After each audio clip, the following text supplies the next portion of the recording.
اعوذ باللہ من الشیطان الرجیم بسم اللہ الرحمن الرحیم سبحانک اللہم وبحمدک وتبارک اسمک وتعالی جدک ولا الہ غیرک اللہ اکبر کبیرہ والحمد للہ کثیرہ وسبحان اللہ بکرۃ واسیرہ۔ تمام تعریفیں اللہ رب العزت کے لیے ہے جس نے ہمیں پیدا کیا بغیر ہماری مرضی کے، جو ہمیں موت دے گا بغیر ہماری مرضی کے، اور جس کے سامنے پھر سے کھڑے ہونا ہے۔ اور سلام ہے اس آخری نبی محمد صلی اللہ علیہ وآلہ وسلم پر جن کے ذریعے سے ہمیں یہ روشن دین ملا۔ رسول اللہ کے ہر خطبے کا آغاز ہوتا تھا اما بعد فإن خیر الحدی کتاب اللہ فخیر الحدی حدی محمد صلی اللہ علیہ وسلم وشر الامور محدثاتها وکل محدثۃ بدعہ وکل بدعۃ ضلالہ۔ اے لوگو آگاہ ہو جاؤ، سب سے بہتر کتاب اللہ کی کتاب ہے، سب سے بہتر طریقہ حضرت محمد صلی اللہ علیہ وسلم کا طریقہ ہے۔ بدترین کام وہ ہیں جو دین میں خود سے داخل کیے جائیں۔ تمام ایجاد کرتا چیزیں بدعت ہے، ہر بدعت گمراہی ہے، اور ہر گمراہی کا ٹھکانہ جہنم ہے۔ اللہم اجرنی من النار۔ تو میرے بھائیو، اس سے یہ بات تو کلیئر ہے کہ دین میں کوئی بھی چیز اپنی طرف سے داخل کرنا حرام ہے۔ ہم اپنی طرف سے کوئی بھی چیز دین میں داخل نہیں کر سکتے۔ جو شریعت ہے وہ حضرت محمد صلی اللہ علیہ وسلم کے بعد مکمل ہو چکی ہے۔ تو اگر ہمیں صحیح دین تلاش کرنا ہے تو رسول اللہ کی زندگی میں ہی تلاش کرنا ہے۔ آج کا جو درس قرآن ہے، تو درس قرآن سے پہلے بھی کچھ گفتگو مجھے آپ لوگوں سے کرنی تھی، اسے میں نے تین حصوں میں بانٹا ہے۔ تو پہلا پوائنٹ جو ہے کہ ہو از گاڈ، ہو از اللہ، کہ اللہ کون ہے۔ دوسرا پوائنٹ جو ہے وہ کلمے سے ریلیٹڈ ہے کہ ہم جو کلمہ پڑھتے ہیں اشہد اللہ الہ الا اللہ، ہم اس کو کتنا مانتے ہیں۔ یہ تحقیقی جائزہ ہے عام لوگوں کا کہ ہم اس کلمے پہ بلیو کتنا کرتے ہیں۔ اور تیسرا انشاءاللہ تعالی سورہ فاتحہ کا میں ہندی ترجمہ آپ لوگوں کے سامنے رکھنے کی کوشش کروں گا جتنا میرا علم ہے، اور اس کے بعد انشاءاللہ تعالی ہم توحید پہ بات کریں گے۔ بھائی جو بیٹھے ہیں یہ توحید پہ انشاءاللہ تعالی عصر کے اذانوں کے بعد گفتگو کریں گے۔ تو میں چاہتا ہوں کہ آپ لوگ سب ادھر بیٹھ جائیں، کہ میرے کو نظر گھمانی پڑ رہی ہے، سب بیچ میں آ جائیں آپ لوگ۔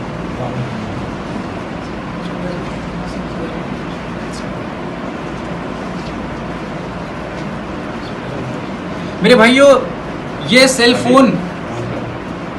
فون اگر میں آپ سے کہوں کہ اس کا کوئی خالق نہیں ہے، اس کا کوئی کریٹر نہیں ہے، یہ بس مجھے اسی طرح پڑا ہوا مل گیا تھا، لیکن ساتھ ہی میں اس کے فیچرز بھی آپ کو گناؤں کہ یہ جو ہے کروڑوں کے میسیجز، کروڑوں کے ٹیکسٹ، کروڑوں کے video with in few seconds دنیا کے اس کونے سے اس کونے میں ٹرانسفر کر دیتا ہے۔ یہ لائیو مومنٹس کو کیمرے میں کیپچر کرتا ہے، اور میں اس کے آپ کو سارے فیچرز گناؤں تو، لیکن ساتھ ہی یہ کہہ رہا ہوں کہ اس کا کوئی مالک نہیں ہے۔ تو کوئی پاگل آدمی بھی میری بات کو یقین نہیں کرے گا، کیونکہ بھائی اتنی پرفیکٹ چیز اتنے پریسائز فارم میں خود بخود نہیں بن سکتی۔ دیر از اے کریٹر، اور ہر چیز کا ایک کریٹر ہوتا ہے۔ تو یہ تو کلیئر ہوا کہ اس کا کوئی نہ کوئی کریٹر ہے، لیکن صرف اس کو بنا دینا بھی کافی نہیں ہے۔ یہ خالی ڈبہ کسی کام کا نہیں ہے جب تک پیچھے ٹیلی کمیونیکیشن کی کمپنیز نہ ہو، ایئرٹیل، جیو، اس طرح کی کمپنی جو اسے سپورٹ کرتی ہے، تو یہ ڈبہ بھی ہمارے کسی کام کا نہیں ہے۔ مطلب کسی نے اس کو بنایا بھی ہے اور کوئی اس کو چلا بھی رہا ہے، یہ خود بخود نہیں چل رہی ہے۔ تو جو فون جیسی چیز کا جب کوئی کریٹر نہیں ہے، لوگ نہیں مان سکتے، تو انسان جیسی پرفیکٹ مخلوق، ارتھ جیسا میریکل پلانٹ اور سولر سسٹم جیسا پرفیکٹ پلانٹ کا سسٹم جو ہے، یہ خود بخود تو بن نہیں سکتا۔ تو there is a creator who has created all the things. اب فرق یہ ہے کہ بہت کم لوگ ہیں جو اس حقیقی خدا کو پہچان پاتے ہیں۔ میں ایک دن میں اپنی پلکیں جو ہے 19,000 دفعہ بنا اپنی مرضی کے جھپکاتا ہوں، مجھے پتہ بھی نہیں چلتا ہے۔ میرا دل 1,00,000 دفعہ دن میں دھڑکتا ہے، جو کہ 7,200 لیٹر خون روزانہ پمپ کرتا ہے۔ یہ دل اگر تھک جائے تو، یا اگر یہی کام مجھے خود سے یاد کر کے کرنا پڑ جائے تو، یہ کوئی نہیں کر سکتا ہے۔ 22,000 دفعہ ہم اپنی سانس اندر لیتے ہیں اور باہر چھوڑتے ہیں۔ یہ کام خود بخود نہیں ہو رہا ہے، یہ کام کوئی کرا رہا ہے، اس کا ذمہ اللہ نے لیا ہوا ہے۔ اور اللہ نے ہم پہ جو ذمہ داری ڈالی تھی وہ اپنے اعمال سدھارنے کی۔ اللہ نے کبھی نہیں کہا کہ تم کوئی گورا ہوگا کہ نہیں اس پہ حساب کرے گا، کسی کی سانسیں کتنی چلی اس پہ حساب کرے گا، یہ ذمہ اللہ کا ہے۔ آپ سے صرف پوچھ ہوگی آپ کے اعمال پہ۔ اللہ نے ہمیں جانوروں کی طرح نہیں بنایا ہے کہ ہم صرف کھائے پیے اور اپنی نسلوں کو آگے بڑھائیں اور مر جائیں۔ انسان بمقصد پیدا ہے۔ تو یہ دیکھیں کہ دنیا میں 20 ملین سپیشیز ہیں، جس میں سے ایک سپیشیز انسان ہے، ایک سپیشیز مرغی ہے، ایک گائے ہے، ایسی 20 ملین سپیشیز ہیں۔ نہ جانے سمندر کے اندر کتنی لاکھوں ویل مچھلی ہیں جن کا کھانا ٹنوں کا ہے روز کا، تو ان کو بلینس آف ایئر سے کون کھانا کھلا رہا ہے؟ یہ چڑیا جو ہے ان کو کون روز کھانا کھلاتا ہے؟ ان کے گھونسلے، ان کے بچے کس طرح محفوظ رہتے ہیں؟ سب اللہ کرتا ہے، اور بے شک اللہ رب العزت کی قدرت جو ہے یہ کوئی اگنور نہیں کر سکتا۔ اللہ تعالیٰ قرآن میں فرماتا ہے کہ ان قریب ہم تمہیں اپنی نشانیاں دکھائیں گے کہ تم پکار اٹھو گے کہ اللہ ہے۔ اور اللہ تعالیٰ چھوٹی سی چھوٹی چیز اور بڑی سی بڑی چیز میں اللہ نے اپنی نشانی رکھی ہے۔ چھوٹی چیز سے آپ مراد لے لیں جو آج کل یہ کووڈ-19 کا وائرس ہے، بڑے بڑے اسپتال، بڑی بڑی ٹیکنالوجیز لوگوں کی ڈیتھس کو نہیں روک پائیں۔ جنہوں نے ویکسین لی تھی، جنہوں نے ماسک پہنا تھا، سینیٹائزر لیا تھا، سوشل ڈسٹینسنگ کی تھی، پھر بھی جس کے نصیب میں اللہ نے موت لکھی تھی تو وہ اپنے انجام کو پہنچ چکے ہیں۔ اللہ تعالیٰ ان کی مغفرت کرے۔ اور جن لوگوں نے احتیاط نہیں بھی کی لیکن اللہ تعالیٰ نے اگر ان کی زندگی رکھی تھی نا تو آج الحمدللہ ہم یہاں بیٹھے ہیں، تو اللہ کا شکر ادا کریں کہ اللہ تعالیٰ نے ہمیں مہلت دی۔ اور بڑی نشانیوں میں تو پھر میرے بھائی یہ میری فیوریٹ فیلڈ ہے ایسٹرونومی، میں تو اس پہ گھنٹوں بول سکتا ہوں۔ ہماری جو ارتھ ہے اس سے 13 لاکھ گنا بڑا جو ہے سن ہے۔ اب ذرا آپ اندازہ کریں اللہ کی کریشن کا، سن سے 3 بلینز ٹائم بڑا ایک سٹار ہے وی وائی کینس میجر، اس سٹار سے لاکھ گنا بڑا یو وائی اسکوٹی جو اب تک کا سب سے بڑا ستارہ دریافت ہوا ہے۔ یہ انسان کی سوچ کے بھی باہر ہے کہ سن 13 لاکھ گنا بڑا، سن سے پھر وہ 3 بلین ٹائمز بڑا، پھر وہ اس سے لاکھ گنا بڑا۔ یہ آپ کو میں پیپر میں دوں تو بہت لوگ لکھ نہیں سکتے ہیں کہ وہ کتنا بڑا ہے۔ تو یہ تو میرے اللہ کی کریشن ہے۔ تو اور اللہ نے ہمارے اس یونیورس کو کس طرح بیلنس کیا ہے کہ زمین جو سورج کے گرد گھومتی ہے وہ 30 میٹر پر سیکنڈ کی رفتار سے گھومتی ہے، جو کہ گولی سے بھی 30 گنا زیادہ ہے، لیکن پھر بھی آج الحمدللہ ہم سٹیبل بیٹھے ہیں۔ سن جو ہے وہ سولر سسٹم کو لے کے پورا ملکی وے کے اراؤنڈ 200 میٹر پر سیکنڈ کی رفتار سے گھومتا ہے۔ یہ کوئی چھوٹی ویلوسٹی نہیں ہے۔ اس ویلوسٹی پہ انسان کی چمڑی اکھڑ جائے اگر وہ دنیا میں اس کو اگر سے بھگا دیا جائے، لیکن پھر بھی اللہ تعالیٰ نے ہمیں محفوظ رکھا ہے کئی ساری چیزوں سے الحمدللہ۔ اور میرے بھائیوں، جو سب سے نزدیکی ستارہ ہمارے ارتھ سے جو ہمیں رات میں سب سے زیادہ چمکدار دکھتا ہے، جس کا نام ہے پروگزیما سینٹوری، وہ 4.3 لائٹ ایئرز دور ہے۔ مطلب روشنی کو بھی وہاں سے یہاں آنے میں 4.3 ایئرز لگتا ہے۔ اور لائٹ کوئی گھوڑے یا پھر گدھے کی سپیڈ سے نہیں چلتی ہے، لائٹ کی سپیڈ ہوتی ہے 3 لاکھ کلومیٹر پر سیکنڈ۔ سورج سے روشنی کو یہاں پہنچنے میں صرف 8.5 منٹ لگتے ہیں۔ تو یہ اللہ کی کریشن ہے، اور جو لوگ اس کو پڑھتے ہیں، جو لوگ اس کو سمجھتے ہیں، پھر وہ اپنے رب پر بغیر دیکھے ایمان رکھتے ہیں الحمدللہ۔ اب میرے بھائیوں، تو پہلا پوائنٹ تو میں نے آپ کو گنا دیا کہ اللہ تعالیٰ ہے اور اللہ کی ایگزسٹنس کو کوئی ڈینائی نہیں کر سکتا ہے۔ اور اللہ تعالیٰ کیسا ہے یہ آپ سورۃ الاخلاص پڑھیں، جو کہ چیپٹر نمبر 112 ہے قرآن کا۔ تو اللہ کہتا ہے کہ اللہ ایک ہے، اللہ نے نہ کسی کو پیدا کیا، لم یلد ولم یولد، نہ کوئی کسی نے اللہ کو پیدا کیا، نہ اللہ نے کسی کو پیدا کیا۔ اللہ نے ہمیں بنایا ہے، پیدا نہیں کیا۔ اللہ کا بیٹا کوئی نہیں ہے دنیا میں، نہ اللہ کا کوئی والد ہے۔ اللہ بے نیاز ہے، اللہ کے جیسا کوئی نہیں۔ اب دوسری پوائنٹ جو اس گفتگو کا ہے کہ وہ ہمارا کلمہ ہے، کہ ہمارا کلمہ کس حد تک سچ ہے۔ پڑھنے کو تو ہم سب پڑھتے ہیں، اشہد ان لا الہ الا اللہ واشہد ان محمدا عبدہ ورسولہ، اور اس کا ہندی ترجمہ یہ بنتا ہے کہ میں گواہی دیتا ہوں کہ اللہ کے سوا کوئی معبود نہیں، مطلب اللہ کے سوا کوئی عبادت کے لائق نہیں، اور محمد صلی اللہ علیہ وسلم اللہ کے بندے اور اللہ کے رسول ہیں۔ اب تو یہ اس کا ہے۔ انگلش ترجمہ بنتا ہے کہ I bear witness that there is no god but Allah, and I bear witness that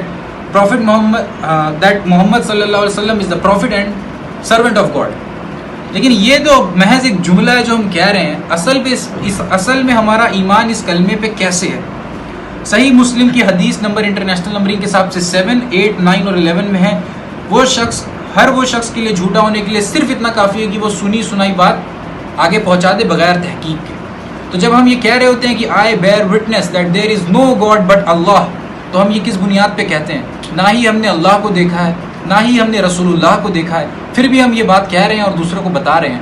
تو یہ مسلم شریف کی حدیث ہم پہ فٹ ہو رہی ہے کہ شخص کے لیے جھوٹا ہونے کے لیے اتنا کافی ہے۔ بات ٹھیک ہے، اللہ اپنی جگہ ہے، ہمارا کلمات جو ہم کہہ رہے ہیں وہ ہم جھوٹ کہہ رہے ہیں۔ اس کا مثال میں آپ کو دیتا ہوں۔ مثلا اس وقت جو ٹائم ہو رہا ہے وہ ہو رہا ہے 4:18۔ میں بولوں کہ بھلائی اسٹیل پلانٹ میں 4:18 پہ حادثہ ہوا ہے اور 100 لوگ مر گئے ہیں، حالانکہ آپ بعد میں جا کے ویریفائی کریں تو ٹھیک بھی نکلے وہ بات، لیکن میں نے تو یہاں پہ اپنے من سے بک دی نا بات، میں تو جھوٹا نکلا۔ میں آپ کے سامنے بیٹھا ہوں، انسان کی کوالٹی یہ نہیں ہے کہ اس کو علم غیب ہو۔ میں آپ سے گفتگو کر رہا ہوں، مجھے کسی بھی طرح سے خبر نہیں ہو سکتی تھی کہ BSP میں کیا حادثہ ہوا، تو مطلب میں سنی سنائی بات آگے پہنچا رہا ہوں۔ اب یہ بات ہے کہ اس کلمے پر ہمارا ایمان کب ہوگا؟ جب ہم نبی کا کوئی معجزہ دیکھیں گے۔ تو ہم نبی کا کوئی معجزہ کیسے دیکھ سکتے ہیں؟ رسول اللہ تو اس وقت ہمارے بیچ موجود نہیں ہے۔ موسیٰ علیہ السلام، ابراہیم علیہ السلام کو لوگوں نے دیکھا کہ آگ میں ڈالا تو آگ ٹھنڈی ہو گئی، موسیٰ علیہ السلام آزا پھینکتے تھے تو سانپ بن جاتا تھا. عیسیٰ علیہ السلام مردے کو اللہ کے حکم سے زندہ کرتے تھے. چڑیا میں پھونک مارتے تھے مٹی کی تو چڑیا زندہ ہو جاتی تھی. جس کو کوڑ ہو جاتا تھا, جو اندھا ہو جاتا تھا, اس کو ہاتھ سے ٹھیک کر دیتے تھے. عیسیٰ علیہ السلام کا معجزہ تھا. پر رسول اللہ نے ابھی تک مجھے اور آپ لوگوں کو کوئی معجزہ پرسنلی دکھایا ہے؟ کیا آپ نے کوئی رسول اللہ کا معجزہ دیکھ لیا اپنی زندگی میں؟ نہیں دیکھا ہے, کیونکہ ہمارے علم کی کمی ہے. رسول اللہ کا معجزہ ہر گھر میں رکھا ہے, اور رسول اللہ کا معجزہ یہ ہے قرآن. رسول اللہ نے فرمایا پچھلے ہر انبیاء کو معجزے دیے جاتے تھے, میرا معجزہ قیامت تک کے لیے اور سب سے بڑا ہے وہ ہے قرآن, کیونکہ یہ آخری نبی ہے, یہ ختم الانبیاء ہے, اس کے بعد نبی نہیں آئے گا. یہ ختم نبوت ہے. حفظ بھائی کو بلا, یہ ختم نبوت ہے اور اس کے بعد کوئی نبی نہیں آنا ہے. اگر عیسیٰ علیہ السلام کی طرح میرے پیارے نبی حضرت محمد صلی اللہ علیہ وسلم بھی مردہ زندہ کر دیتے تو وہ محض میرے لیے ایک کہانی اور قصہ بن کے رہ جاتا, میں لائیو نہیں دیکھ پاتا. یہ لائیو رسول اللہ نے چھوڑ کے گئے. اتنا بڑا معجزہ کہ 1400 ایئرس ہو گئے, قرآن کی ایک آیت پر بھی کوئی اعتراض نہیں کر سکتا. قرآن میں ہر انفارمیشن سکیٹرڈ فارم میں ہے. ایسا نہیں ہے کہ ابراہیم علیہ السلام کا آپ چیپٹر کھولیں گے تو آپ کو سیدھا سورہ ابراہیم میں پورا مل جائے گا. ابراہیم علیہ السلام کا ذکر اللہ تعالیٰ نے مختلف صورتوں میں کیا. سورہ بقرہ میں کیا, سورۃ الصفات میں کیا, سورہ ابراہیم میں کیا, سورۃ الحج میں کیا, اور یہ سارے ذکر کو ڈفرینٹ جگہ میں کر کے بھی آپ کوئی غلطی قرآن میں نہیں نکال سکتے. یہ بہت بڑا معجزہ ہے. آج کل کی اسٹیبلش سائنس کے خلاف قرآن کی ایک آیت نہیں ہے, الٹا ہزاروں آیت ہے جو اس کے سپورٹیو ہیں. وہ میرا یوٹیوب پہ ویڈیو ہے قرآن اینڈ ماڈرن سائنس, اس میں نے 10 آیات قرآن کے ایسے نکالے ہیں جو انسان آج سے 30 سال پہلے سوچ بھی نہیں سکتا تھا. مثلا بلیک ہول 1400 سال پہلے کون سوچ سکتا تھا. بگ بینگ تھیوری کہ ہائیڈروجن ایٹم تھا, اس سے پھٹ کے پورا یونیورس بنا, یہ قرآن مجید میں اس کا ذکر ہے. ایون بایولوجیکل میں ایمبریولوجی جو ہوتی ہے کہ بچہ اپنی ماں کے پیٹ میں کس طرح بڑا ہوتا ہے, ایک ایک چیز اسٹرکچر کے ساتھ قرآن میں سمجھائی ہے. اور اس سے بھی بڑی بات جو ابھی ریسنٹلی 10 سال پہلے جو پتہ چلی کہ جو ہمارے چیٹی کاٹنے سے جو ہمیں پین محسوس ہوتا ہے وہ اس لیے ہوتا ہے کہ اسکن میں پین ریسیپٹرس آلریڈی موجود ہوتے ہیں. کسی کے پین ریسیپٹرس اگر کام کرنا بند کر دیں تو اس کا دماغ اگر چل بھی رہا ہو تو اسے درد نہیں ہوگا. اللہ تعالیٰ نے اپنے کتاب میں اس کا ذکر اس طرح کیا کہ ہم دوزخیوں کو نئی چمڑی دیں گے تاکہ انہیں پھر سے درد ہو. اللہ نے یہ نہیں کہا کہ نیا دماغ دیں گے جو انہیں درد محسوس کرائے, نئی چمڑی دی جائے گی. تو قرآن تو سائنس کی کتاب نہیں ہے, یہ تو اشاروں کی کتاب ہے, لٹریچر کے فارم میں. تو بہرحال یہ بہت بڑا معجزہ ہے. موسیٰ علیہ السلام جس وقت نبی بنا کر بھیجے گئے تھے, آپ سمجھ لیں آج سے وہ 3500 سال پہلے, 3500 سال پہلے, تو اس وقت جادوگری کا دور تھا. تو اللہ تعالیٰ نے انہیں ایسا ہی معجزہ دیا کہ وہ اعضا کو سانپ بناتے تھے تو سارے جادوگروں نے پھر سجدہ کر لیا. جب عیسیٰ علیہ السلام دنیا میں آئے تو اس وقت دنیا کو میڈیکیشن کا بہت شوق چڑھا ہوا تھا, دوائیاں اور اس طرح کی آیورویدک چیزیں اس میں بہت جوش میں آئی ہوئی تھی. تو اللہ نے عیسیٰ علیہ السلام کو ایسا معجزہ دیا کہ مردہ زندہ کر دیا. کوئی ڈاکٹر نہیں کر سکتا مردہ زندہ. کوڑ کے مریض کو چھو کر کوئی نہیں ٹھیک کر سکتا, آپ کتنی بھی سائنس لگا لیں, کیونکہ اللہ نے منوانا تھا ان کو. جب رسول اللہ آئے, جب آج سے 1440 سال پہلے کا, آج 1442 ہجری چل رہی ہے, 29 محرم 1442, رسول اللہ کو ہجرت کیے ہوئے 1442 ایئرس ہو چکے ہیں. تو رسول اللہ جس وقت دنیا میں آئے تھے اس وقت لٹریچر کا دور تھا. عرب میں خاص طور پہ یہ ماحول تھا کہ شعر و شاعری وہ خوب کرتے تھے. تو اللہ تعالیٰ نے ان کو انہی کی زبان میں کتاب عطا کی جو کہ امی کہلاتے تھے, جاہل. عرب کے لوگ کو پڑھنا لکھنے سے کوئی واسطہ نہیں تھا, لڑتے تھے آپس میں. اللہ تعالیٰ نے لیڈر ایک دے دیا, محمد صلی اللہ علیہ وسلم, پورے عربی قبائل ایک جھنڈے کے نیچے جمع ہوئے. لیکن معجزہ یہ تھا کہ لٹریچر پہ کتاب فٹ بیٹھتی تھی. پھر رسول اللہ کا دور ختم ہوا جب ان کے 1000 سال بعد, 1200 سال بعد, آج سے ٹھیک 200 سال بعد سائنس کا دور چالو ہوا. سائنس کے دور پہ بھی کتاب فٹ بیٹھتی ہے. کتنے سارے بڑے بڑے پروفیسرز یونائٹڈ کنگڈمز کے, یونائٹڈ اسٹیٹس آف امریکہ کے اس کتاب کو ترجمے سے پڑھتے ہیں اور اس پر ایمان لے آتے ہیں, کہتے ہیں کہ یہ ہو ہی نہیں سکتا کہ یہ 1400 سال پہلے کوئی انسان کہہ دے اتنے باریکی کے ساتھ. So of course this is the book of God, اور اس پہ تو سب کو ماننا پڑے گا کہ اللہ تعالیٰ کی کتاب ہے. وہ بات الگ ہے کہ ہمارے یہاں یہ صرف غلاف میں لپیٹ کے اوپر رکھی رہتی ہے اور صرف مردے بخشوانے کے لیے استعمال ہوتی ہے, یا پھر سورہ رحمان پڑھ کے اپنے گھر پہ رحمت برسا لیتے ہیں. میرے بھائیو, قرآن کا یہ موٹیو ہی نہیں تھا کہ اس کو پڑھ کے آپ رحمت برسائیں. یہ کتاب اس لیے نازل ہی نہیں ہوئی تھی کہ آپ کی عربی سنیں لوگ اور آپ عربی میں اپنے آپ کو بہتر کرتے رہیں. تو پھر آپ ایک اچھے عربی بولنے والے ہو سکتے ہیں, اچھے مسلمان نہیں ہو سکتے ہیں. Only recitation is not enough. ہاں, ریسیٹیشن بہت اچھی چیز ہے, دنیا کے ہر کام سے بہترین کام ہے کہ قرآن کی تلاوت ہو, لیکن قرآن کی تلاوت کافی نہیں ہے مسلمان ہونے کے لیے یا جنت میں جانے کے لیے. کوئی انسان دن میں 40 قرآن بھی پڑھتا ہو, باقی کتابوں میں لکھا ہے کچھ کتابوں میں کہ لوگ 40 پڑھتے تھے. صحابہ تو نہیں پڑھ سکتے تھے. صحابہ کہتے تھے یا نبی ہم تو 3 بھی نہیں پڑھ سکتے ہیں. تو نبی نے پھر سورہ اخلاص کا ان کو وظیفہ دیا تھا. لیکن for the sake of argument ہم مان لیتے ہیں کہ کچھ ایسے بزرگ گزر چکے ہیں جو 40 قرآن بھی پڑھتے تھے. لیکن اگر ان کو ایاک نعبد و ایاک نستعین نہیں سمجھ میں آیا تو اللہ تعالیٰ کے یہاں اس 40 بار دن میں قرآن پڑھنے کی کوئی ویلیو نہیں ہے. یہ بٹر ٹروتھ ہے, یہ کڑوا سچ ہے کہ جس کو توحید سمجھ میں نہیں آئی اس کے لیے آگے کوئی جگہ نہیں ہے. شرک is the most sensitive thing in sight of Allah. Allah کو سب سے زیادہ چڑ ہی شرک سے ہے. اور افسوس کی بات ہے کہ ہمارا معاشرہ اس چیز کو آج امت مسلمہ شرک اور توحید کو ڈفرینشیٹ ہی نہیں کر سکتی, بالکل نہیں کر سکتی. میرے بھائیو, جو پڑھا لکھا آدمی نہیں ہے اس کو, جو ہم چائنیز زبان نہیں جانتے, میں آپ کو چائنیز میں, کورین میں اور جاپانیز میں ٹیکسٹ لکھ کے دوں, آپ کلاسیفائی نہیں کر سکتے ہیں کہ کون سا چائنیز ہے کون سا کورین ہے. وہ وہی کر سکتا ہے جس کو اس چیز کا علم ہو. تو یہ تو پھر اب یہ تو ہمارا معاشرہ بن چکا ہے کہ قرآن صرف تلاوت کے لیے استعمال کی جاتی ہے. میرے بھائیو, قرآن کا موٹیو ہے کتاب ہدایت, یہ ہے کتاب زندگی. اس کو پڑھ کے اس کے اندر کے لکھی ہوئی چیز پر عمل کرنا اس کا اصل ہے. آپ عربی میں کبھی قرآن نہیں پڑھیں, صرف نماز کی حد تک اس کو رکھیں اور عربی میں کبھی نہ پڑھیں تو اللہ آپ سے کبھی یہ چیز نہیں پوچھے گا. لیکن اگر آپ نے اس کو ایک بار ترجمے سے دا میسج آف گاڈ نہیں پڑھا ہوگا نا تو انشاءاللہ آپ پھنس جائیں گے. اب یہ سیل فون ہے, میں آپ کو یہ سیل فون دوں اور میں کہوں کہ آپ کو اس کو as a primary device use کرنا ہے, آپ کو اس کے علاوہ کوئی فون نہیں رکھنا ہے اگلے 10-20 سال تک. میں آپ کو ₹1,00,000 کا ایک فون دے رہا ہوں, اس میں انکمنگ کال نہیں آتی, آؤٹ گوئنگ کال نہیں جاتی اور انٹرنیٹ نہیں آپ یوز کر سکتے. باقی کیمرہ بہت اچھا ہے, باقی سب اچھا ہے, تو یہ کوئی فون رکھ لے گا؟ میرے بھائی, فون کا مین مقصد ہی تھا کال کرنا, تو نے کال ہی نکال دی, انٹرنیٹ نکال دیا, تو یہ ڈبہ کس کام کا ہے؟ بھلے کیمرہ آپ 1000 میگا پکسل کا لگا لیں, کیمرے کے لیے تو فون نہیں ہوتا ہے نا. فون کا پرائمری موٹیو کیا ہے؟ کہ میں لوگوں سے کمیونیکیٹ کر سکوں. اس کا پرائمری موٹیو کیا تھا؟ کہ لوگ پڑھ کے اس کو اپنی زندگی پہ عمل کر سکیں. ہم نے کیا اس قرآن کے ساتھ ظلم کیا کہ ہم نے اس قرآن کو غلاف میں لپیٹ کے رکھ دیا.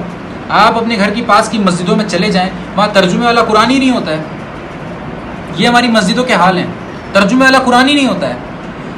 ہمارے یہاں افسوس کے ساتھ بڑے بڑے وائزین, جو بڑے بڑے, جن کو لوگ بڑا عزت دار اور دیندار سمجھتے ہیں, وہ کہہ رہے ہوتے ہیں کہ تم قرآن حدیث ڈائریکٹ نہیں پڑھنا, گمراہ ہو جاؤ گے. یہ کام کوئی یہودی یا پھر عیسائی کہے تو ہم کہیں گے تو اللہ کا دشمن ہے, تو اللہ کا گستاخ ہے, تو مجھے اللہ کی کتاب پڑھنے سے روکتا ہے. وہی کام کوئی بڑی داڑھی والے, بڑی ٹوپی والے اور نورانی چہرے والا انسان کرتا ہے تو ہم کہتے ہیں ماشاءاللہ کتنی اچھی بات کر رہے ہیں. میرے بھائیو, یہ گمراہی ہے, یہ جھوٹ بولتے ہیں آپ سے.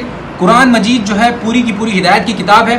یہ سمپلسٹ فارم ہے کتاب کا, اس سے سمپل ہدایت نہیں ہوتی ہے. ایک اور فتنہ میں آپ کو بتا دوں کہ کچھ لوگوں نے قرآن کی کچھ آیتیں اٹھا کر اس پہ کتابیں لکھ دی اور کہے کہ یہ کتاب پڑھیں, اس سے اختلاف ختم ہو جائے گا. نہیں میرے بھائی, یہ کہنا یہ چاہ رہے ہو کیا تم کہ اللہ کو آسان کتاب نہیں لکھنے آتی تھی, پر میں نے اتنی آسان کتاب لکھ دی ہے تو تم میری پڑھو. اس کتاب سے زیادہ آسان کوئی کتاب ہو سکتی ہے ہدایت کے لیے؟ اللہ نے کہا ہے کہ صرف انجینئر کو سمجھ میں آئے گی, ڈاکٹر کو سمجھ میں آئے گی, سب کو سمجھ میں آئے گی. اور لوگ کہتے ہیں نا ہر کوئی عالم نہیں ہوتا, اور مثال کیا دیتے ہیں کہ ہر کوئی ڈاکٹر تو نہیں ہو جاتا نا. اب ڈاکٹر بننے کے لیے آپ کو تو MBBS کالج میں جانا پڑتا ہے. اسی طرح جب آپ کوئی دین کی بات کریں تو لوگ کہیں گے بھائی آپ عالم ہیں کیا؟ یہ آپ نے دیکھا ہوگا, یہ بھی نیا فتنہ چالو ہوا ہے مارکیٹ میں کہ آپ کوئی دین کی بات کر دیں, آپ کوئی سنت کی بات کر دیں تو ترنت آپ پہ ایک کوشچن آتا ہے بھائی کون سا درس نظامی صاحب نے کورس کیا ہے. میرے بھائی, ڈاکٹر انجینئر سے قرآن کی مثال دینا ہی غلط ہے. کیا ہر مسلمان مرد عورت پہ ڈاکٹر بننا فرض ہے, انجینئر بننا فرض ہے, ایسٹروناٹ بننا فرض ہے؟ لیکن ہر مسلمان مرد اور عورت پر علم کا حاصل کرنا فرض ہے, اور وہ یہ علم ہے, دنیاوی علم نہیں ہے, یہ علم ہے وہ. اگر آپ ایسا مدرسہ کھول سکتے ہیں کہ ہر ایک بچہ اس میں داخلہ لے کے عالم بنے تو بے شک آپ کھولیں, اس کے بعد ہم پر اعتراض کریں. لیکن جب وہ معاملات نہیں ہیں تو آپ علم حاصل کریں. ملامت کرنے والوں کی ملامت کی پرواہ کیے بغیر علم حاصل کریں. تیسری بات, اب قرآن مجید کے حوالے سے میں کچھ باتیں آپ کے سامنے رکھ دوں.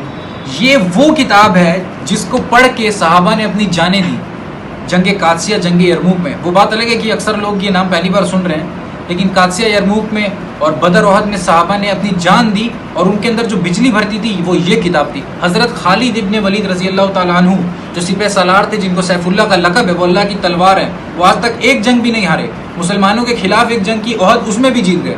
وہ اللہ کی تلوار ہے. تو وہ جب کسی کو لیٹر لکھ کے بھیجتے تھے نا, مسلمان جب جنگ کرتا ہے تو اعلانیہ جنگ ہوتی ہے, چھپ کے نہیں کرتا ہے بات. تو پہلے ایک فرمان بھیجا جاتا ہے کہ تمہیں آخری موقع دیا جا رہا ہے. تو وہ کہتے تھے کہ میں تمہارے پاس ایک لشکر ایسا لے کر آ رہا ہوں, تمہیں عورتیں اتنی محبوب نہیں ہیں, تمہیں شراب اتنی محبوب نہیں ہے جتنا اس کو موت محبوب ہے. ان لوگ مرنے کے لیے جیتے ہیں, یہ آ ہی رہے ہیں مرنے کے لیے, یہ تیار ہیں جہاد کے لیے, یہ اللہ کی راہ میں مرنے کے لیے آ رہے ہیں. تو وہ بجلی کس نے بھری تھی؟ میرے بھائیوں انسٹاگرام کی 15 سیکنڈ کی ریلز میں جو میٹھی میٹھی باتیں کرتے ہیں، جو دین کے نام پہ بیوقوف بناتے ہیں، اخلاق پہ بیان کرتے کرتے زندگی سے موت تک چلے گئے، لیکن ان کو قرآن میں سورہ بقرہ کی 279 نمبر آیت نہیں سمجھ میں آئی کہ سود کھانے اور کھلانے والے کے ساتھ اللہ کے رسول کی جنگ ہے. تو ویسے اخلاق کا اللہ کے یہاں کوئی مہتو نہیں ہے. ہر چیز کی ترتیب بنائی جائے، ہر چیز کو اس کے اکارڈنگلی سمجھا جائے. فزیکل فٹنس کے لیے دوڑنا کھیلنا الگ ہے. اب اگر کوئی بچہ بولے کہ میں اسکول 1 گھنٹہ کروں گا شام میں 5 سے 6، باقی میں پورا گراؤنڈ میں کھیلوں گا اور مجھے انٹرنیشنل میچ بھی کھیلنا کوئی نہیں ہے، تو وہ بہت بڑا بیوقوف ہے. ہاتھی نکل جا رہا ہے، تم دم پکڑ کے بیٹھے ہو. اگر کسی کو لگتا ہے کہ انسٹاگرام پہ جو 15-20 سیکنڈ کے ریلز پہ ویڈیوز آتے ہیں، میٹھی میٹھی باتیں ہوتی ہیں اس میں، اکثر لوگ کر رہے ہیں کیونکہ عوام سنتی وہی ہے.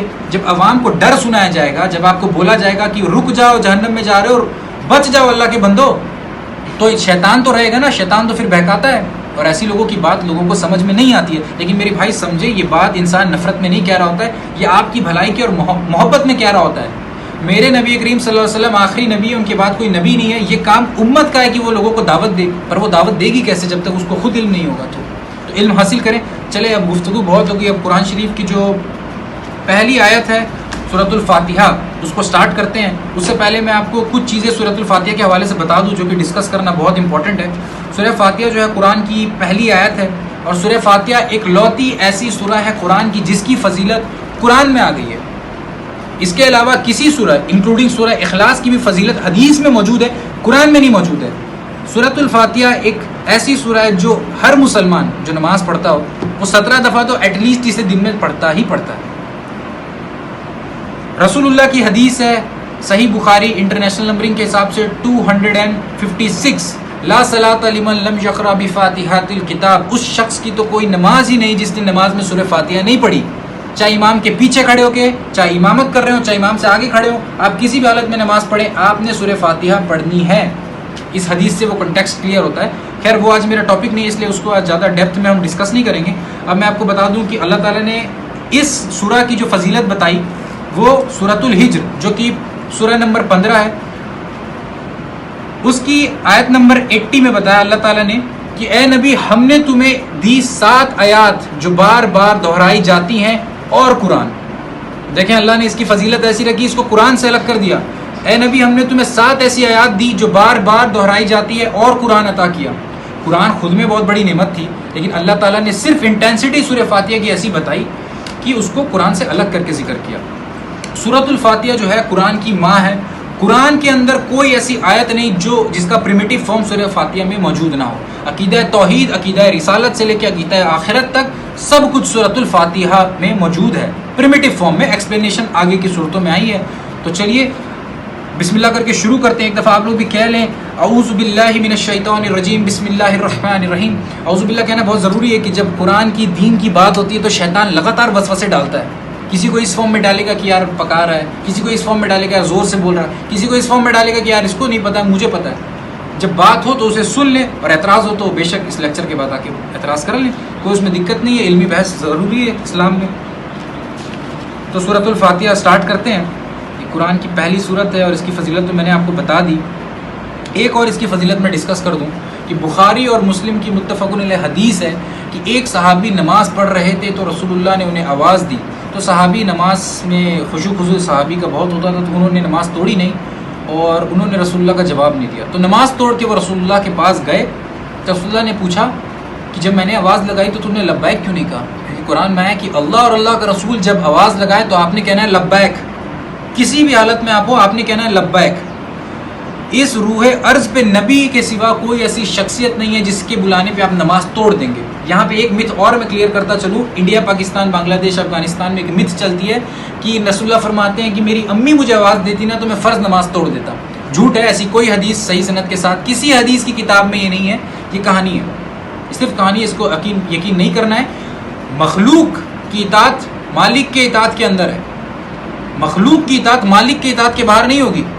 ماں باپ کا بہت احترام ہے. سورہ بنی اسرائیل میں پوری آیت ہے، اللہ تعالیٰ نے بتایا کہ اف بھی نہیں کہنا ہے ان کو، ان کے سامنے کندھے جھکا کے رہنا ہے، ان سے جھڑک کے بات نہیں کرنی ہے، ان کے ہر بات کو ماننا ہے. لیکن اگر آپ کی امی کہنے لگیں کہ بیٹا تم بنا وضو کے نماز پڑھو تو کیا آپ پڑھنے لگیں گے؟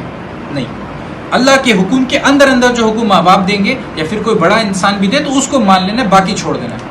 تو تو جب وہ صحابی کو رسول اللہ نے بلایا تو صحابی نے کہا میں نماز پڑھ رہا تھا، تو رسول اللہ نے کہا تمہیں اللہ کا حکم نہیں ملا کہ جب اللہ اور اللہ کا رسول آواز لگائے تو تمہیں لبیک کہنا ہے؟ تو وہ صحابی نے کہا یا رسول اللہ غلطی ہو گئی۔